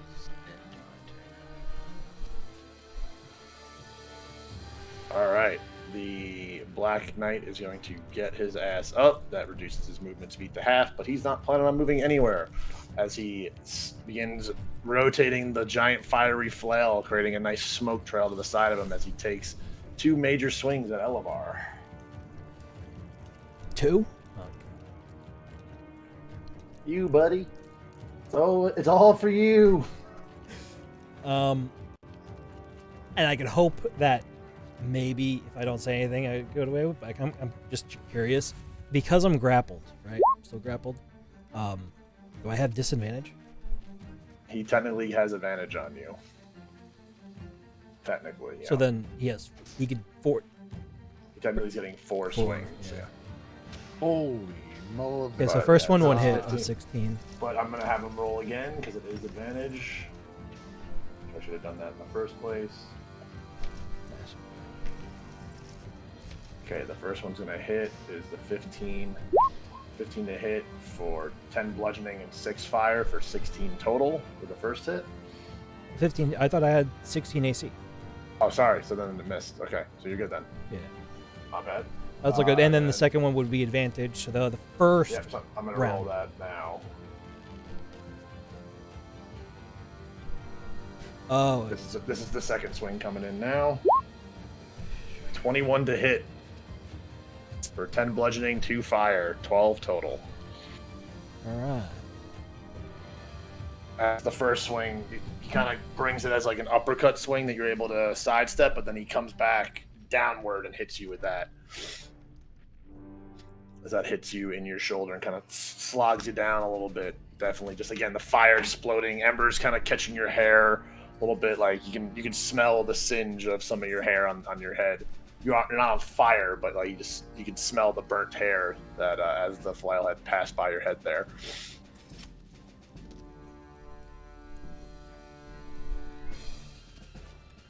All right, that is going to end his turn.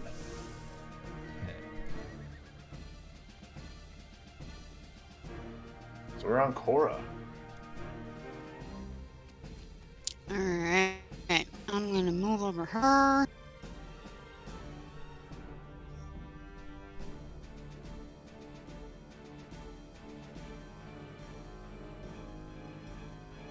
And I'm going to attack this guy over by Carlen. Gotcha. 23 hits for 5 damage. And he's still standing? That he is. This bolt hits him in the gut. It's able to pierce through the leather hide on his chest.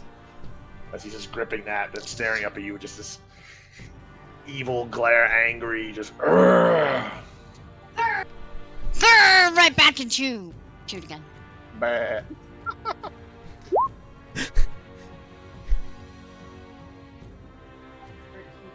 13.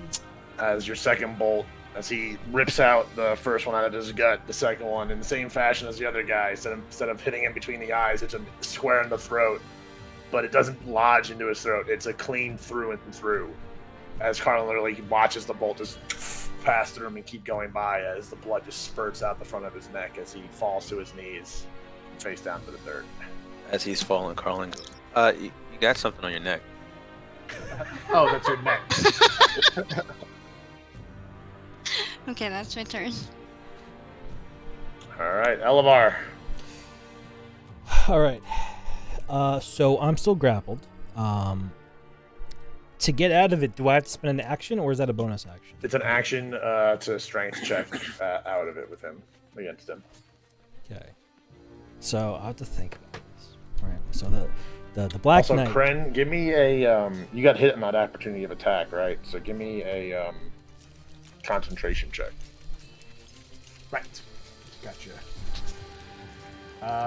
That would be a con save? Yeah, con save.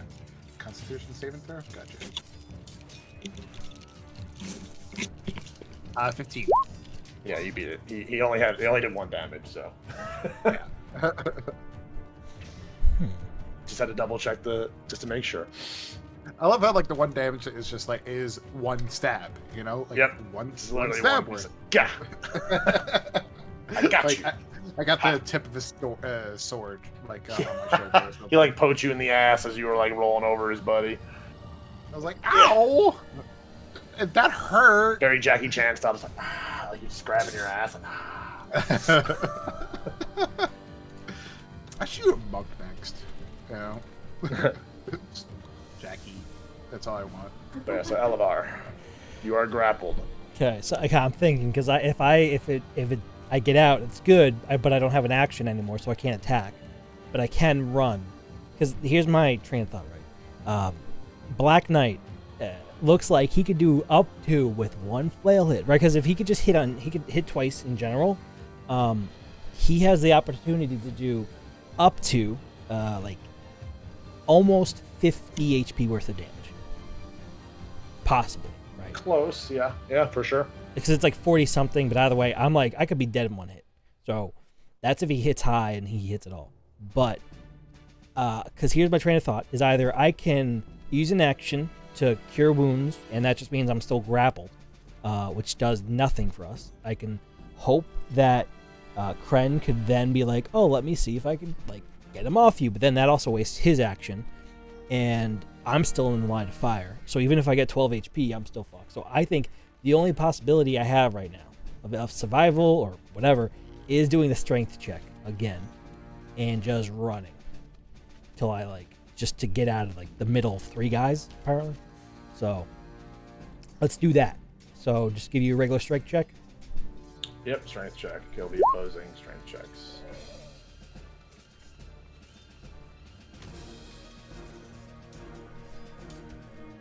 So I got 11.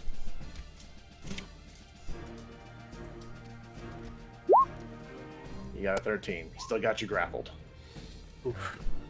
Oof. Can I move with him on my back, like go like that, and just like walk? You can give me a athletics check at disadvantage. Okay.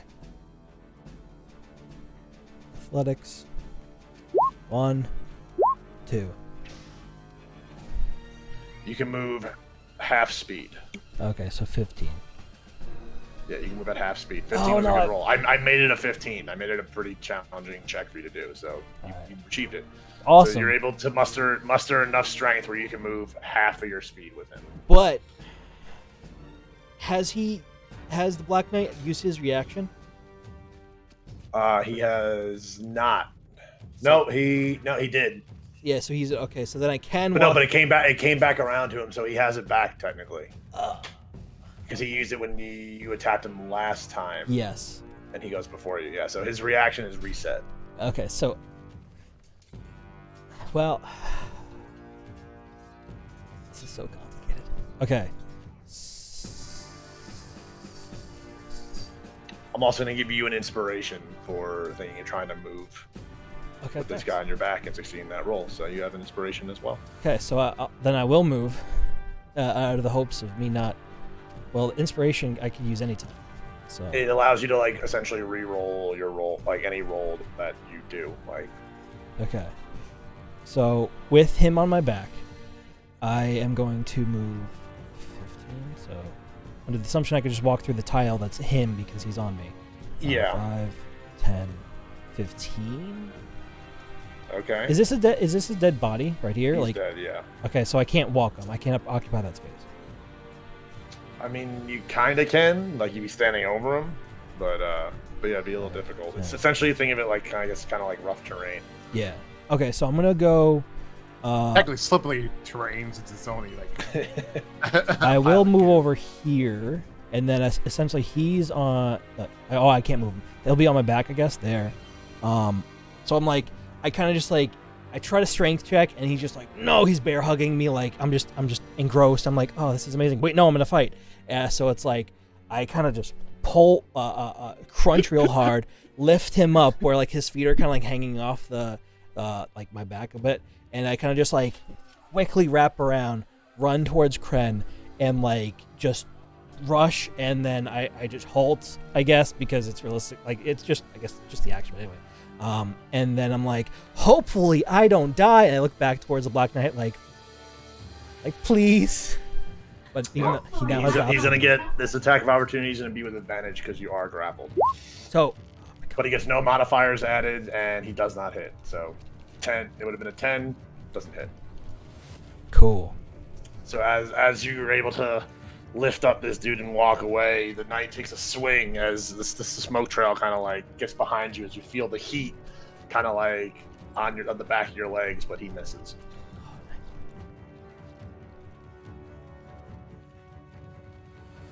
All right, that's gonna end your turn.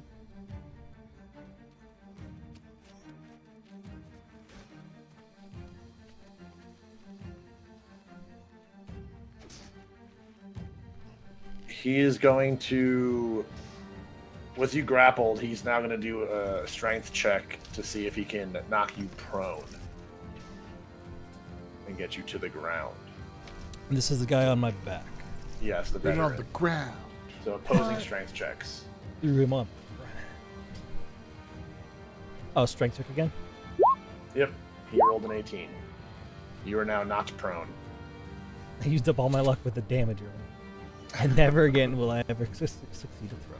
He essentially was able to like get his footing back and kind of like kicked you in the back of the knees that like weakened your legs after even trying to like after carrying him in his armor, and that knocked you prone to the ground. So he's essentially kind of like laying on top of you right now. He's got you pinned.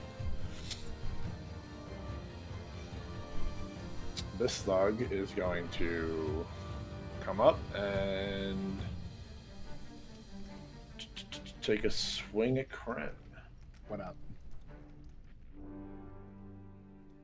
That's his mace. He gets to make a multi-attack. So there's the first one. 23 for 9 bludgeoning damage. Okay. Thank you. Thank you, sir. Can I have another? Sure. You're not actually supposed to. Natural 20. Cool. How much? 12 damage. 5 regular and another 7 crit. So that's 21 total. Okay. All right. What's that put you at? I'm at 14 points of damage. But I'm good. 14 stabs hurt. 14 stabs hurt. Yes, they do. They hurt a lot. Everyone else in the back is dead. So, Cren. Cool. You just got smacked twice with a mace. Once in the stomach and then once in the back. It's like he hits you in the gut. You like kind of lean over and wham, hits you in the back with it. Cool. So pop back up. Fuck this guy. You see Elamar to your side, tackled. I'm like, all right, I just got attacked with this guy. I'm gonna deal with this thug first, then I'm gonna go hang on this, and hopefully I could like kill the thug soon. So with the chain, with my chain book flail, I want to try and do like an uppercut hit with him, like try and uppercut that shit. And then I plan on, if I do hit this, I want to do channel ability and do an extra 13 points of damage. Okay. So I want to try. Let's see if it hits. 18. That hits. Okay. I'm going to roll damage. First, it is 2 plus 3, 5. And then I'm going to do my challenge ability and add another 13 points of necrotic damage to this fucker. Nice. As you get a good swing going with your book flail, as you get this nice uppercut right to his chin, just wham! As like he kind of takes like a few steps back, like he looks back at you like completely dazed, like looking around, like doesn't know where the fuck he is. That was significant. He took away like half his fucking health with that. Cool. Then I'm gonna do a as my bonus action, a second level healing word on myself. Okay. Cast that.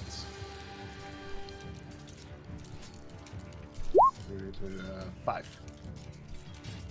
Really? Only 5 points? 5 points? Sure. All right.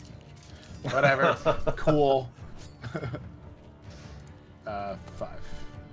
Gotcha. So that's 19. Yeah. All right. That's my turn. Gotcha. Carlen.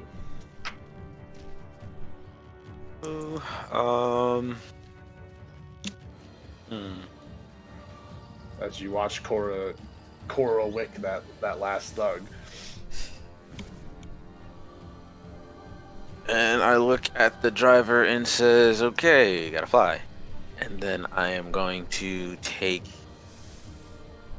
Is it again? How do you? Movement speed and then dash. Right. Yeah, if you want to move twice, essentially, as like your action, yeah. It's you move your normal movement speed, and then dash is your movement speed again. And that would be. So that's your movement and your action to move that far. What was that total number? 80, Well, right? Yeah. What's your movement speed? With 40. flying? So yeah, it'd be 80 total. Oh no, I'm on the ground now. I'm not Okay. flying. So yeah, whatever your movement speed is, and then you move that, and then the dash is just extra movement speed, which is the same with what you already have. Okay.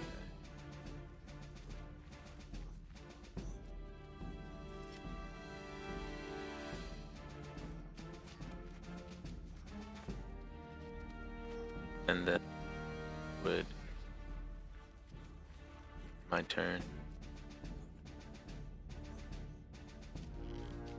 I mean, if you were trying to get as close as you can, I was. there's that rule where I have you can literally expel anything your character can do during a turn. So like reactions, bonus actions, everything to move like 5 times your movement speed. Essentially like a hard sprint. That's what I was trying to remember. Yeah, so yeah, you can move another 80, 120. But it's a straight line, so wherever you were standing, it's just a straight line. You can't like go like, you can't turn or anything, it's just from where you were. So total would be it's 5 times, so it's 40, so it's 200 feet total from where you were started. So a straight line. That would literally put me at the Black Knight. Okay, I mean, you don't have to go the full way, but it's just if you're doing the sprint, it's a straight line up to 200 feet for you. Alright, I'll go about like right here. Okay. So yeah, now you lose all your reactions, like you can't, deflect missile if you get shot at, all that type of stuff. Like, you just full out sprint. Okay. You did NFL clinic right there, just running that fucking that straight line. Back to my track days. Alright, that ends my turn. Okay.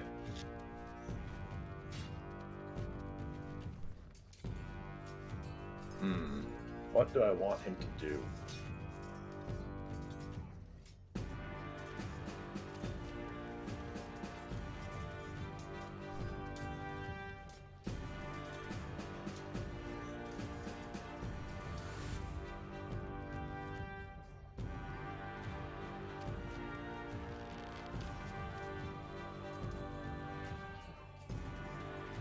He moves up to you after you're done sprinting. He kind of has a bit of a little limp as he's kind of dragging his one leg a little bit from the axe blow he took to the knee.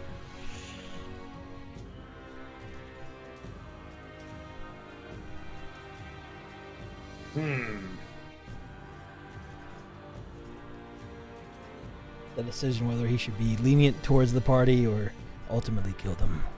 No, it's more as if he's going to try to wrap up Carlen or take 2 swings at him. You called it. He's gonna kill us all.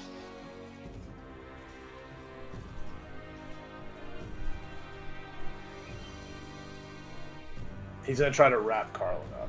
Give me an opposing strength check. Do I lose my concentration with the dash or no? Blurs concentration. Mm-hmm. You still have it. You're still okay. So he's gonna roll at a disadvantage while you just roll a regular check.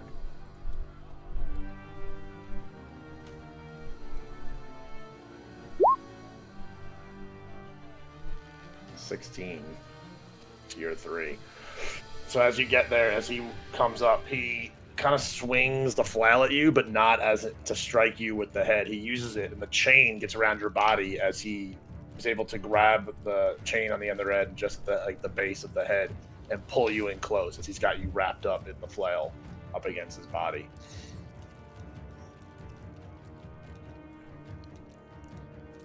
Okay.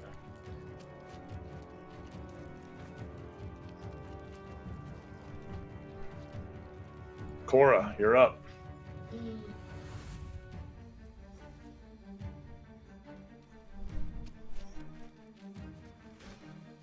Gotta move closer to everyone.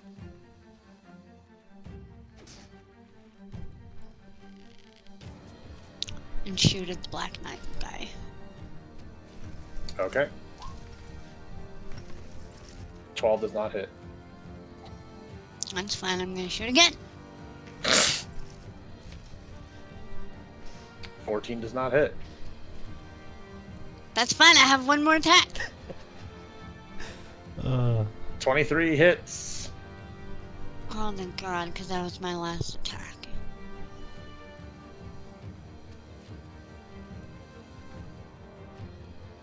Alright. 5 damage, eh? That's my turn. I'm gonna say your bolt was able to hit the knee wound. You know, he was a knight once until he took an arrow to the knee, sort of deal. As here now, you can see the bolt is lodged into where that already weakened knee axe shot was taken. Elevar, you are up.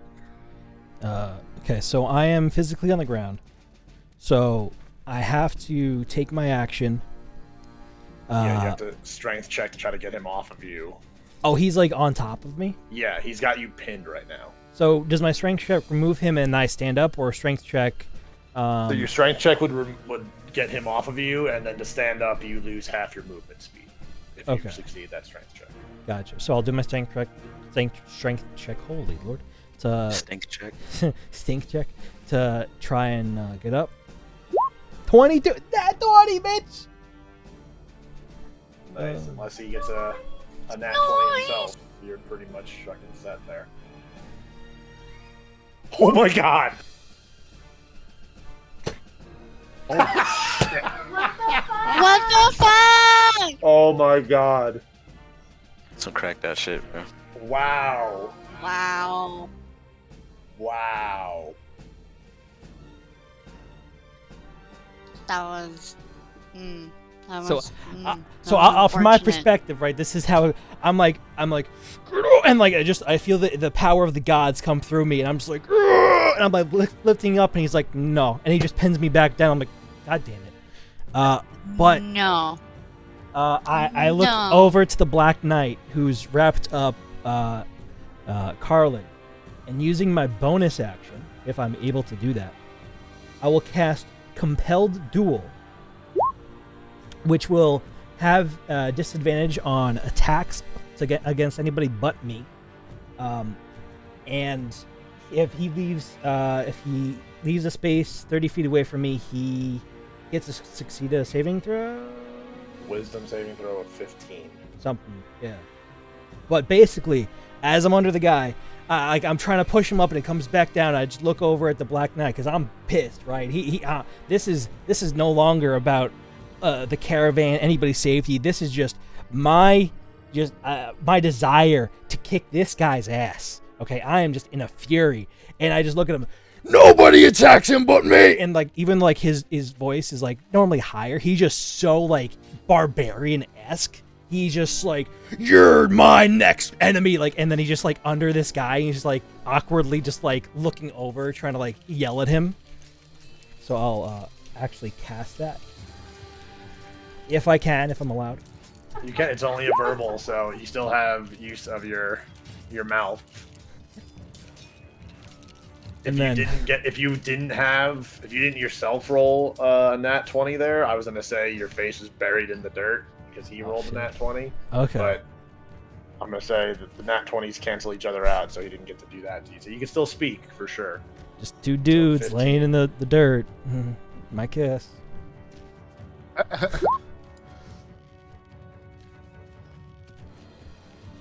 Yeah, Oh. it hits. It succeeds. Nice. So, on the failed save, the creature is drawn to you, compelled by your divine demand for the duration. It has disadvantage again. Okay.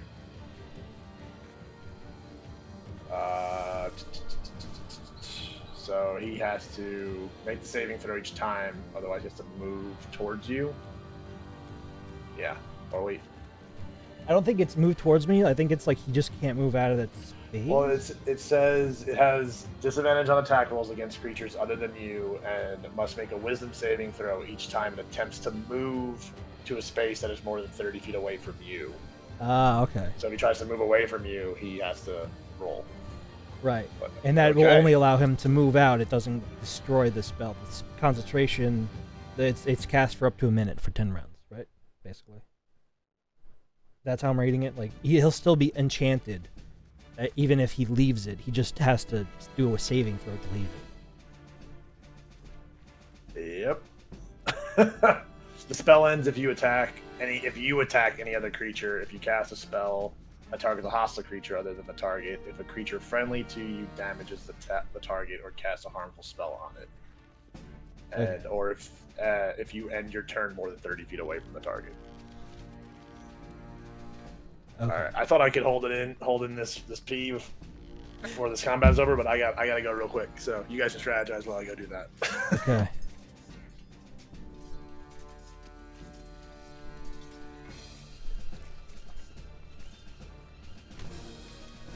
And not a word was spoken. So I can't attack him? Or breach this Right now you can't until your thing is. Oh no, you can attack him. I think it's creatures. Since you're humanoid, you don't count. I think so. I guess that's Bobby's full demand. I think so. On a failed save, the creature is drawn to you. Oh, maybe. Well, it's a creature, so I guess it's still Humanoid's still technically a creature. not So yeah, safe. if you guys attack him, it's more. Yeah, I guess it's more so a defensive thing. Like you, but if you attack him, he breaks the spell and he no longer has disadvantage against you guys. Right. The spell ends if you attack any Okay. other creature. If you cast a spell on that targets a hostile creature other than the target. If a Well, were creature you friendly trying to you- stop him from grappling me? I can still.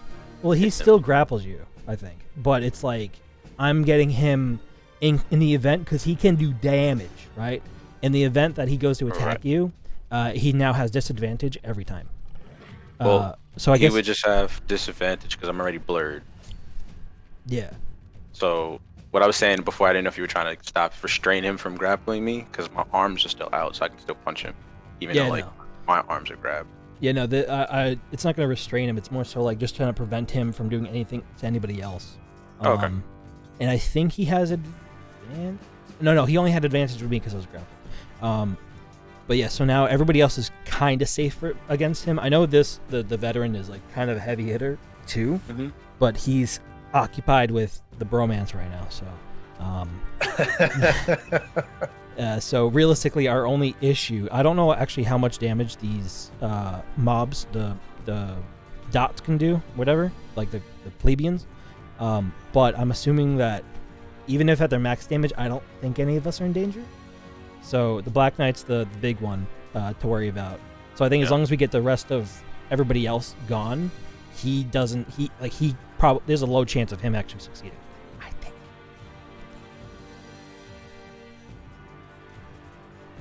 All right, veteran.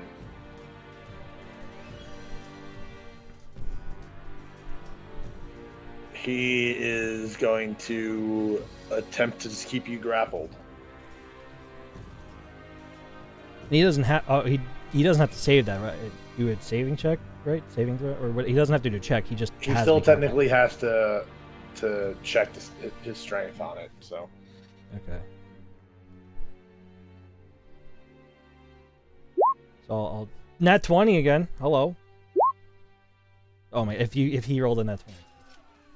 Oh my lord. all right. So the grapple is not in effect. He wasn't able to contain his hold, but you are still prone, and he's still technically on top of you, but he just doesn't have control over you at Right. this point. So if I want to get up when it's my turn, I can. It's still an action though, and that's it. Correct. Yeah. All right. The thug is going to try to restrain Cren. Sorry. What the hell is this thug trying to do? Trying to grapple you. So opposing strength checks. Okay. He rolled an 11.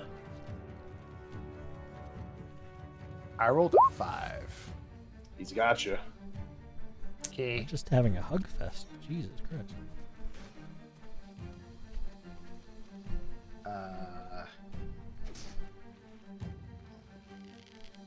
All right, now it's Kren's turn. Top of Okay. round 5. So, I want to. I guess like I try and break this guy's hold first. That's my action, right? Yes, that'd be your action. Okay, and that'll be a strength thing. Okay.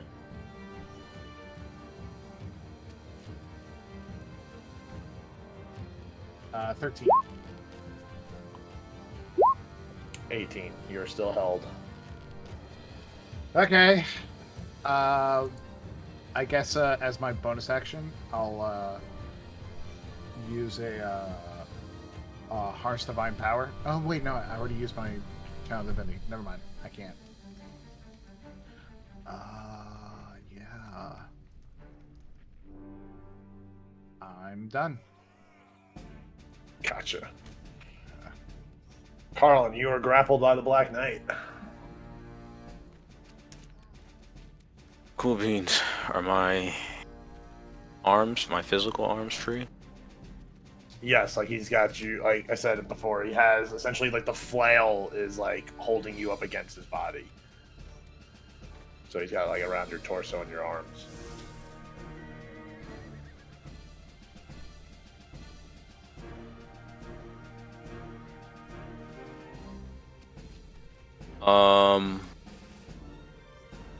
But my arms of astral self are not confined.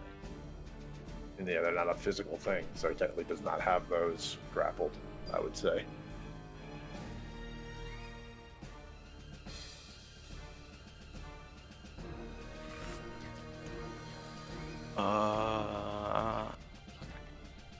Okay. Would I be able to wiggle my way out of this? You can try with opposing strength checks. Those in strength checks.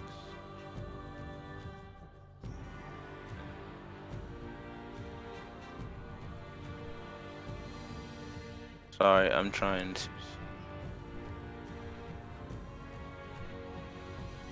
So you just click on your strength stat, essentially. No, I know.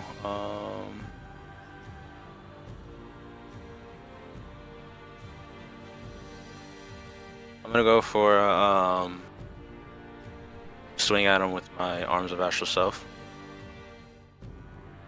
Okay.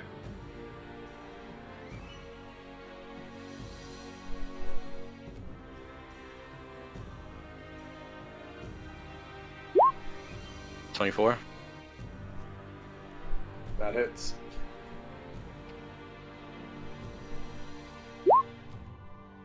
Plus an additional 6 points of damage, so 12 first hit.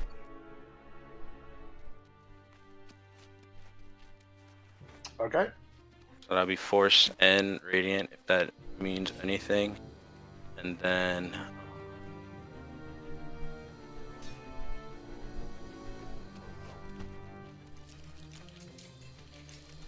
I'm trying to.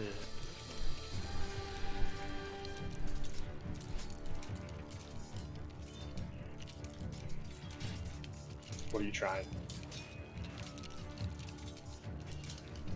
I'm just trying to see if my Fury of Blows affects my Arms of Astral Self.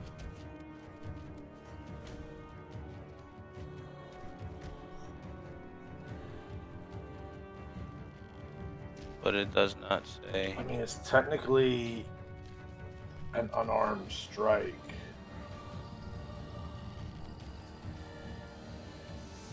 Let's see what Fury of Blow says.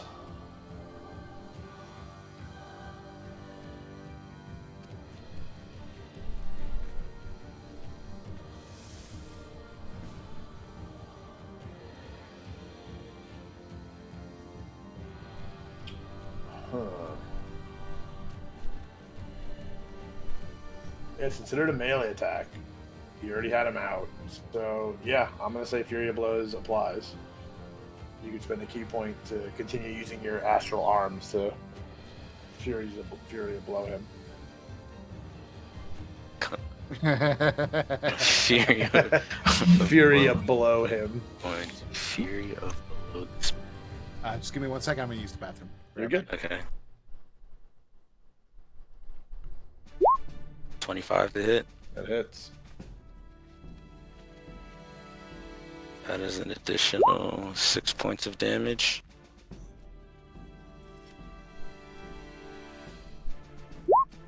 $16 doesn't hit. Does not hit.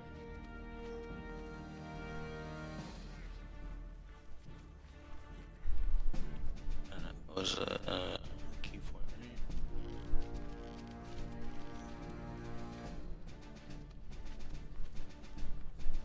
Alright, and then that will end my turn.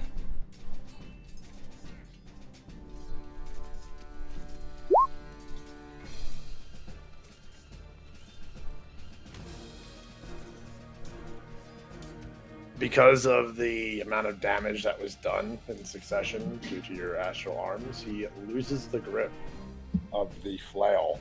Does not have a full grapple on you anymore.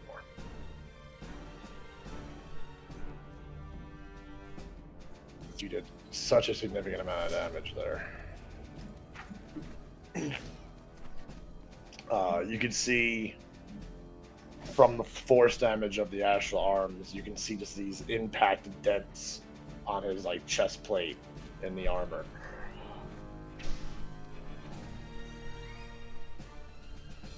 He seems to have labored breathing. He's definitely struggling right now.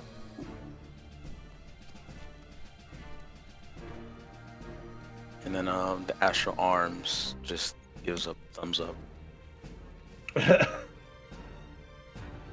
All right. That ends your turn. That does end my turn. All right. Man, I mean, he's compelled. The compelled duel on Elevar, but he's definitely very mad about getting hit by you and losing his grip. Does he want to just take the disadvantage rolls and try to hit you with this giant flail? Well, to be fair, right? Because we were discussing it. I think he's qualified as a creature here, right? Yeah, he's a creature. So then, when the description of the spell is, if a allied creature attacks him, it's broken. Correct. So you're right. So yeah, then that is broken. So he does not have the duel. Appreciate that. I told you All I was right. lying. Now you've paid for your foolish ways. I mean, I can't do strength, so. The Black Knight musters the last bit of strength he could possibly have for this battle. Knowing, feeling that the end might possibly be near, he takes 2 swings with his fiery flail at Carlen.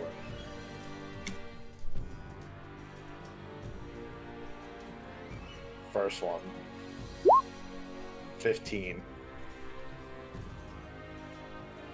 They still be at disadvantage. Because of blur. Let's see. You didn't cast any other spells. I've never Concentration. rolled concentration on it. Grapple isn't necessarily damaged, so you don't. All right. Yep. He's gonna roll again. This is still the first swing.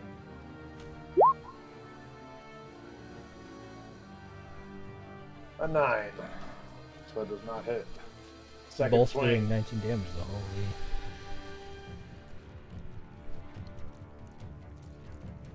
With the disadvantage roll. 14 and 14. 14 is my armor class. Tie goes to the defender. So you're able to use your little dexterous little movements you got going there. You're able to dodge these fiery, smoky blows that are swinging through the air at you. Oof. All right. Cora.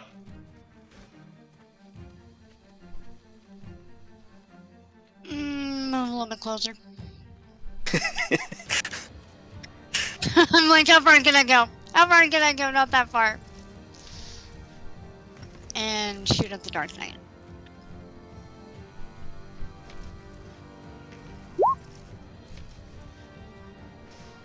I only see one. Oh, okay. 20 hits. Woo! And I'm gonna attack him again, because I can. Well. Whoa. Whoa. How do you want to do this? Is he wearing a helmet? He is. It does have eyes. Because ideally I'd like to explode his head. Jesus I don't Christ. know if that's possible. I with mean, a helmet. he has a slit for his eyes. Like it's not just a face covering. Like he has to be able to see out of the helmet. Alright. And since you are All Cora right. Wick, how do you want to do this? Those are both headshots. I don't know. I'm not very descriptive-y. You are. As you fire off your revolving crossbow, you do this in rapid succession. Like you fire off the first one and immediately rotate the the loading mechanism, so it fires off the second one. So they're essentially like as close to flying together as they can, as both darts seem to.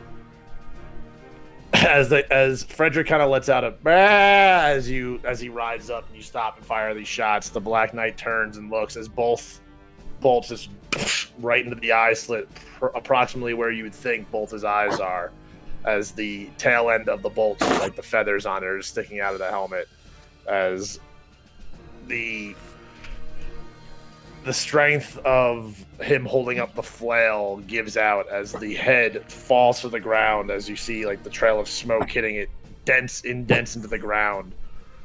The fire dissipates as the knight just falls to his knees, falls face down, as the rattling of the plate armor hits the dirt. Nicely done. Nice.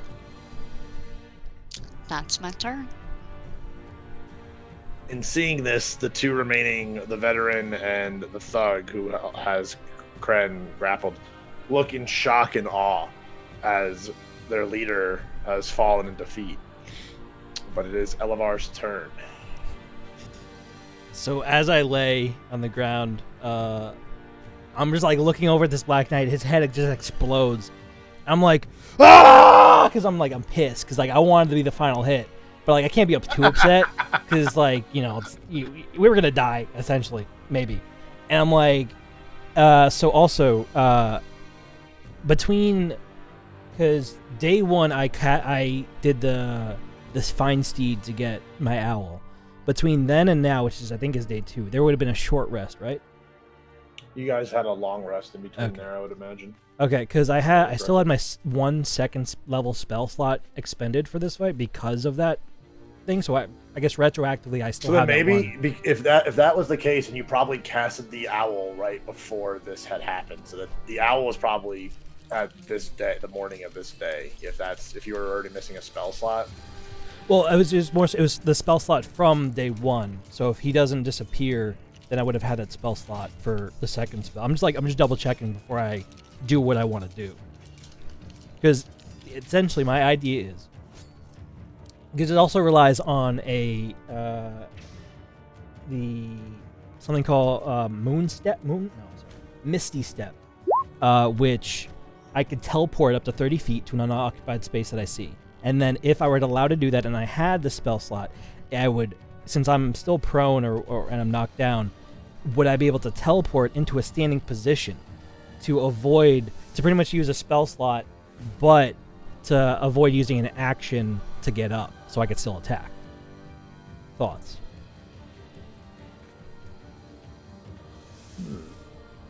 Not mistaken, Misty Steps gets you out of restraints. It can, for sure. I will allow it. I like it. Okay. So, I'll retroactively have my second spell slot from the long rest over the night. And I will look at this one here, basically like just right behind, the veteran. I'll Misty Step to a standing position. I'll look at the body, just like kind of angry, like gripping my thing, because like I'm just oddly annoyed for no reason. Like this is just like, at this point it was like my own like challenge just to beat him. So now I'm just pissed. I look towards the veteran and I'm like, "This is your fault!" And I'm just like, just no reason, but I'm just angry. And I'm going to that was a bonus action to use that. So I'm going to just straight up attack the veteran, who's still prone as well. Not necessarily, no. Okay. He wasn't prone. He was more just like on top of you. When he lost that strength check, he kind of like got nudged off you, sort of deal. Like he couldn't keep you pinned. Okay. So I will just regular attack then. Great Axe, hit DC 22. That hits. All right. So I'll do it for 10. Plus 1 because of magic weapon. So 11. Okay. And then I'll do it again because great weapon would have 24. That hits. Let's go, baby. And then I'll do another damage. 8 plus 1, so 9. So 20 damage total. Gotcha. So I'm like, I kind of just like swing and I smack him, like I guess on the back to like kind of cross, and then like I pick it up again and go ah, and I right above my head, like almost like you're, what's you're at the stocks or whatever that, like where you chop off somebody's head, like almost like that action, just like straight down on his back. Doing some Eddard Stark shit. Yeah.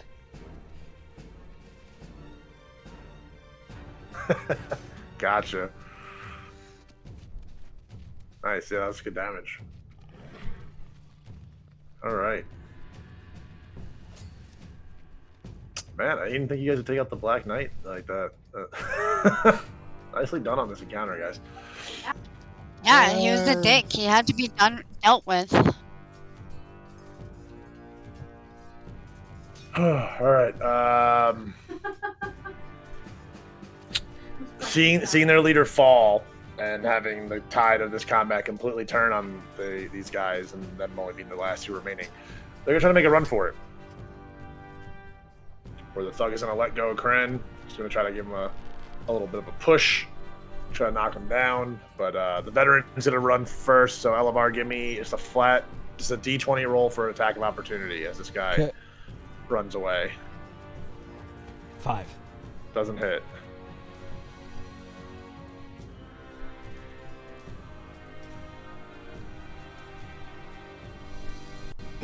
Cren, we're gonna do opposing strength checks just because he is loosening the grapple on you, but he is gonna try to push you. Strength saving throw?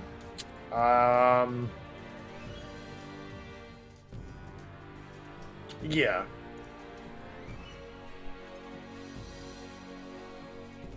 $19. Nat 20. Are you fucking kidding me? DM rolls today, man. Like they're usually never in my favor like this. So you are not prone. So you're just not to your knees as he tries to run away as well. Elevar, you get a swing. It's a flat D20. Yep, one more. 12. That hits. So whatever the base damage for your axe is without the modifier. Just whatever the So it's dice 1d12. roll is. Because otherwise it's 1d12 plus 2. 12! Damn. Alright.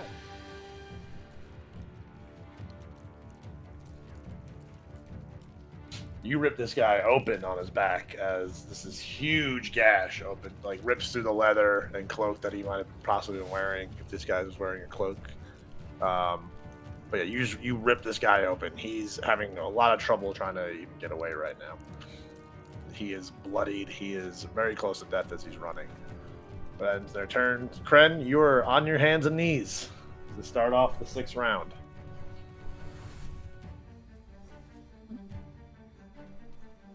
Interesting. Alrighty. I lose my alright, sound. am Why I- can't I hear anybody?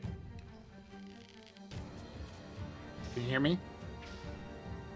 Hello? Hello. I did. I lose can hear It's you. me. I lost my sound. I don't know why. Gotcha. Are you back? Maybe. He's working on it. Okay. That thug that basically do a lot of damage to me. I'm gonna do a 2nd level. Oh, Bobby still can't hear. Hold on. Okay. Or did it die, maybe? Bobby! Yeah, I can't hear anything. All my sound cut out on my headphones. Try like a YouTube video? I know he can't hear me, but... Well, then again, if he says everything, then it's his headphones because... Yeah, it was my headphone. The headphones like disconnected. Oh. We're good now. He We're just good. plugged it in a different port. Gotcha. That's I had weird. to completely unplug it from the USB and plug it back in. It was just weird, like everything cut out. I was like, well, I don't hear the battle music anymore. Like, it was just weird, like everything cut out. Battle music anymore. Like, Okay, sorry, Brian. so- sorry yep, we cut so- you off. yeah. So on your hands and knees. Yeah. Sorry. What are you doing? Okay, so Your hands and knees. yeah, Here's sorry, what I'm What are you thinking. doing? okay, so this guy that's running away, right? He's trying to get away and all that stuff. Okay. Yeah. I am still able to catch up to him. So I'm gonna run up to here. Right here. And I'm just gonna smack him in the face with my freaking book and Gotcha. just like walking up, I'm swinging my thing, and I want to hit him right in the back of the fucking head with my chain book. Go for it. Book flail. 12. That hits. Hey, guy. So then 1d8 plus 3. 7 points of damage. You finish off this thug as the big tome attached to the chain collides and digs into his head, like just the spine of it just indents into the back of his skull, where you have to like give it a nice tug to like pull it out of his head, as it's just like chunks of just blood and skull, like little bone fragments from the skull, maybe what could appear to be some brain matter. Also, you look at the spine after that hit, and all of a sudden, these words appear on the spine that say "lessons in aggressive negotiations." I love it. I love it. I love it. I see what you did there.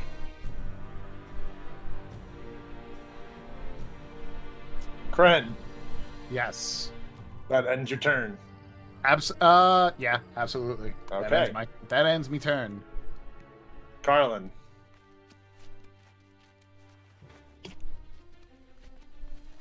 What's up?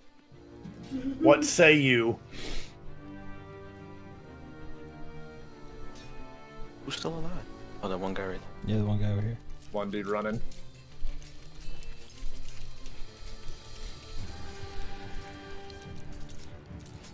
there. I'm gonna guide and bolt him.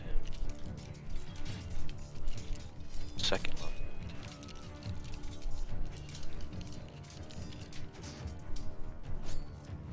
To spark this joint early, because, you know, thought I was going to be smoking this in victory. Smoking 11. This in defeat. Does not hit.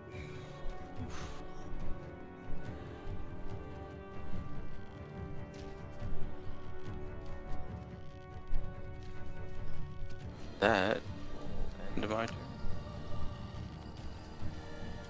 Cora, you're up.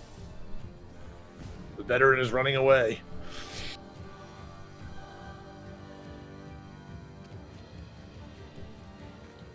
Alright.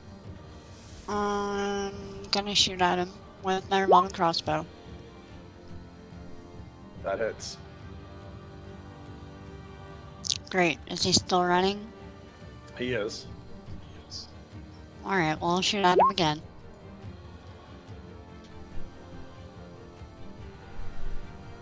That does not hit. But I might as well shoot at him again for good measure. And... Does not hit. Alright, that's my turn. As your only crossbow that did hit, bolt that did hit, it hits him like right above his ass, like in his lower back. So he's kind of got this little hobble going. He's still pushing to run away, trying to run for his life right now, but it's having a harder go at it for sure. Elevar.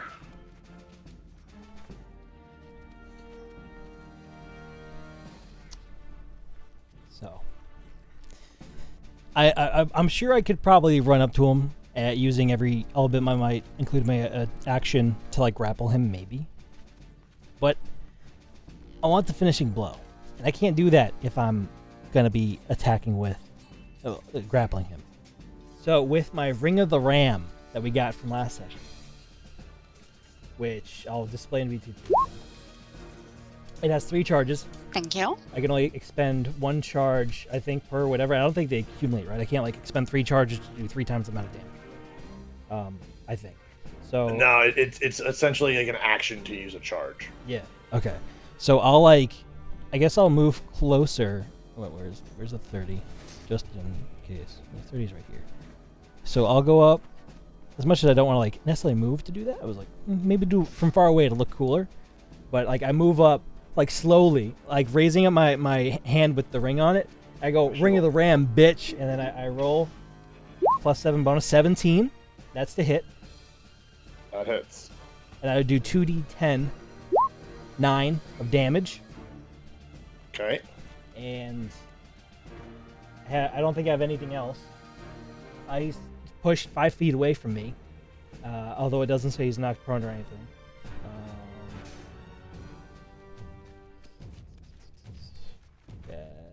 Well, I'm rereading the ring real quick Yeah. just to make sure. So you can use an action to expend 1 to 3 of its charges to attack one creature you can see within 60 feet of you. The ring uses a special ram head. It makes an attack roll +7 on a hit. On each the hit on a hit, each of the charges you spell. So you can technically stat. Yes, if you want to use all 3. I will use all 3, but do I have to hit DC for all 3, or does it all fall under the first DC? It all falls under the first DC. So I'll roll. Okay, I'll roll another 2d10. 4. Nat 4. What? No, it's just It's a zero. natural 1. Natural 1. Yeah, Yeah, four. and another 2d10. 13. So 17 plus 9, 26. 26 damage with the ram. I actually have a ranged weapon for once.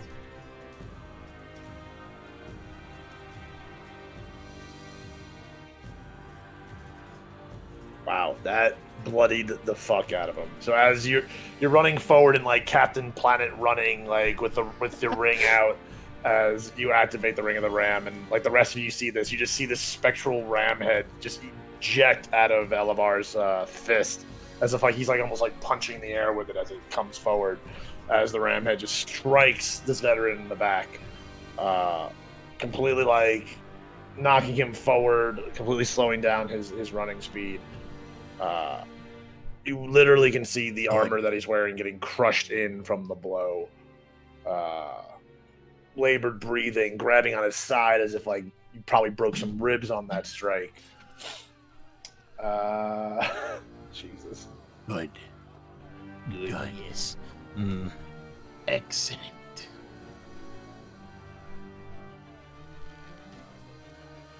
Yeah. Okay. That was huge.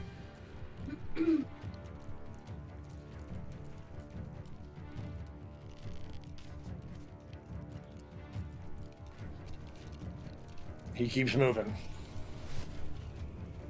Oh, so he doesn't leave the stage yet, at least. That's good. Not yet. He's going back to where he came from, where probably he has a mount somewhere to get out. Back to Cren. Round 7. Who's still alive? I'm trying to keep track of all this. It's just the veteran that's alive. It's just a veteran. He's bloodied. Okay.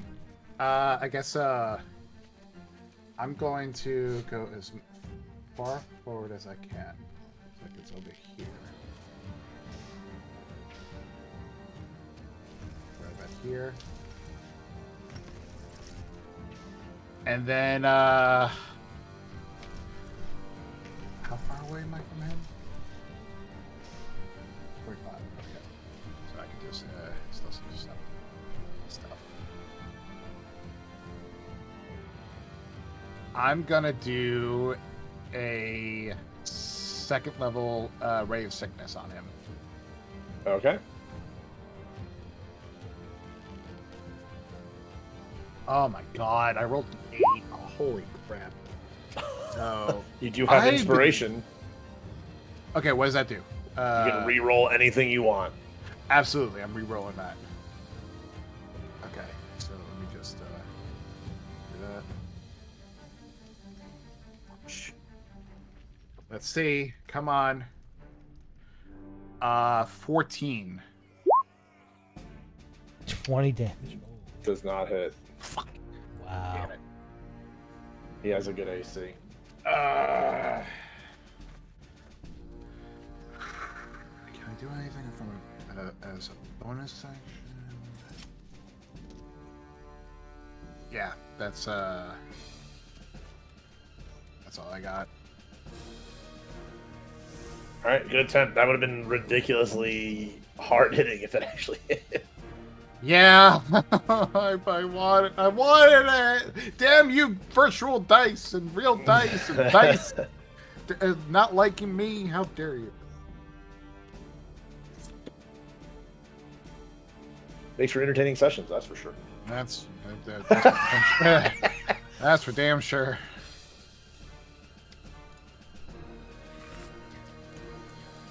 All right, Carlen. Hi. So technically, he is kind of out of your eyesight as far as line of sight goes right now. How many rounds has it been? This is the 7th round. 7? Yes. I want to fly up 30 feet to the... Okay, that gives you enough to see over the ledge, and you can see him. You're probably at like the same, probably getting close to like the same height as him at this point. Okay. Yeah, 'cause it's about like 20, 25 feet at that point of that ledge. So like at 30 feet, you got like just a straight line of sight at him. No need to do trigonometry or anything. I'm going to use 1 sorcery point for distance spell. Oh, okay. Just do it. Just Destroy him! Distance spell, inflict wounds, level, spell level 1. I have to hit it, so. 21. Jesus. How do you want to do this? Yeah, how do you want to do this? +6 if that matters. Shut your mouth. Just want to fly up, gather all the energy that I can muster up, and then like my hand turns yellow and black at the same time, and then I just pretty much do a 1-inch punch from midair, and you just see like this black and radiant fused streak of just inky looking necrotic damage literally just explodes his head. Good. You like just Nice. you just Wu-Tang this guy. The killer bees colors going right there.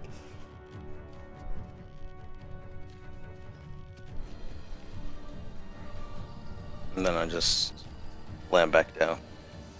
And then just go and hug Cora on job well done. And then Nicely scream, done. "Loot party!" Loot party! Win! Ba-da-da-da-da-da-da-da. Nicely done, guys. Holy. Yeah, That was very impressive. I'm impressed with us.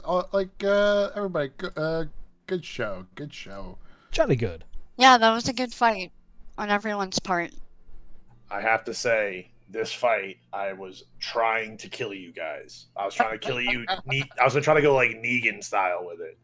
But that was the whole process of the grappling and shit. But yeah, I was intending on killing somebody this session. Nice. You little fucker. You I little feel like fucker. maybe if he had started closer, that could have happened, but It I'm was- glad it didn't. It was more he started further away, so the thugs could try to rain crossbow bolts at you guys, but they weren't hitting anything. Like it's just like, great, you guys aren't hitting shit. That's fun. They're doing well with the melee, like the melee and like the strength checks for the grapple were going in my favor. So I was like, oh, at least that's working out. But like the opening just volley of arrows like didn't work the way I was planning on it. Very nice. Thank God we're alive. Thank the Lord. Thank you, Jeebus. Yeah, so nicely done. Like I was told, like I said, there's gonna be like a Negan style type of thing because the drivers can't like fight. John McKinnon's a little too old to fight, and just, I mean, he got hit with that crit like right in the open, and that kind of like put him out of commission because he literally fell off the fucking carriage and just like couldn't get up. So like once I kind of like was able to try to like contain you guys, like it was gonna be just like try to make you submit. Like with Cora being the only one not grappled, like at that one point, like if Elevar didn't break his prone grapple, it was gonna be all you grappled and the Black Knight literally like threatening Cora to like withdraw and like stand down, otherwise they were gonna kill everybody. Wow. Jesus. And then we were gonna go into a Negan style thing, but that's for other lore for you guys to find out. But yeah, congrats on that. Well done. I'm scared because now we're gonna die. Like we're gonna die. No, I just I just feel like, especially every time I DM when it comes to combat, it never fully, except for like you guys, like the combat scenarios I've worked out for you guys have worked out really well, but I've always feel like it's always underwhelming where there's not as much stakes. Like I need to put my players in more danger, so it's like get you a nice big baddie to fight that you actually kind of guys got down. That huge hit from Elevar fucking changed that whole fucking scenario. That's great.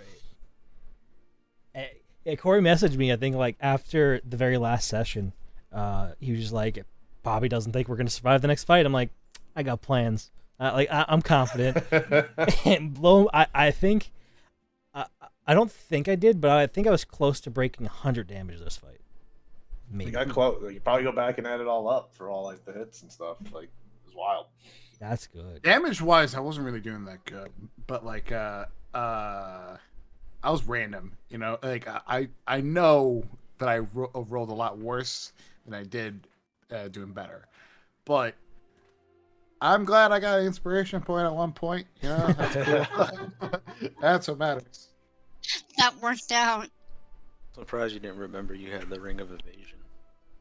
Do I have the Ring of Evasion? Oh yeah, Corey even like messaged me mid When he's like, by the way, remember you're bringing the ram. Although I actually did like see it after the initial whatever, before As even a like note Corey to messaged me. class. I'm like, oh my god. Yeah, you guys got some nifty magic items in your purses.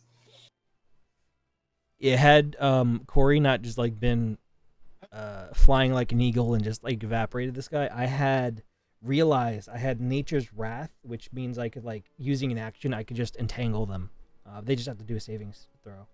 Yeah. didn't really have to do any dexterity saving throws. It was only like strength saving throws, and like the Ring of Evasion only helps with dexterity saving throws. I thought you had to do something with Dex at one point. You guys gave him that ring because his dex is so bad because he gets the -1 to all of his dexterity rolls. So it was like give him more chances to try to roll higher. But, Yeah, no, I know, think because that's why in- I as a spell, I was like, well, I have blur, so I don't really need like to worry about evading things. I have that. Yeah, and I think like in this session, I think it was mostly strength saving throws. It was the grapple is more of it's athletics and strength like sort of deal. But yeah, nicely done, guys. Let's go. Oh. All right. I know we didn't start exactly at 12, but I just want to we're just under the 3-hour mark right now. How's everybody feeling? I'm good. I'm good. I do need to take care of a couple of things. So I think this is a good stopping point for today. Is that okay? Yeah, I'm comfortable. I'm with that. fine with that. I'm fine with that. I'm just happy I actually like I did mean, something this wrong. is the. You did great. You did great. That was great. You got Elvar got his first taste of real combat. Oh yeah. Yeah, Everybody because when you stepped in, they were running away, and then it was just a lot of RP. Like you jumped into the RP heavy section of the campaign there. I think we had 3 or 4 full sessions of just RP. And then Which I don't mind. Yeah, no. Yeah, And no, like it the was only good. fight that was in during that segment did not include me at all. Yeah, was it with was Cren. you got to kick a dude in the nuts Yeah. and then watch your friend fight. Get hammered, get hit by a book on a mace. Yeah, I was thinking about it at work, since the last time we played that session. I was like, I can't believe I dropped the ball on not naming this tome on this fucking flail. Like, how did I not come up with a name? Like, you were like, what's the title of it? I was like, oh, it's blank. I'm like, why did I say that? Like, I totally should have named this book something. Then sitting at work and we were talking about it and referencing Star Wars. It's like aggressive negotiations. Like, yes, let's go. Well, there you go. It now has a name. It now has a name. Oh, so cool. But yeah, now there's going to be another flail up for grabs. But we'll deal with that when we come back next time. I'll have the nice layout for the loot so we can get that going right away, and then continue on with this caravan, and maybe talking to McKinnon about something. Woohoo! But yeah, thank you guys. Well, thank you. Totally fun. Totally happy to be back at the virtual table. Me too. It's been so long. It's been so long.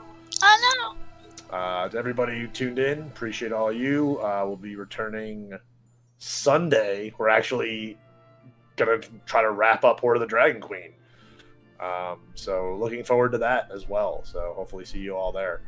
Again, group, great seeing you all. Great playing. Everybody out there, have a good rest of your day. We'll see you next time. Bye. Woot woot. Oh. Woo!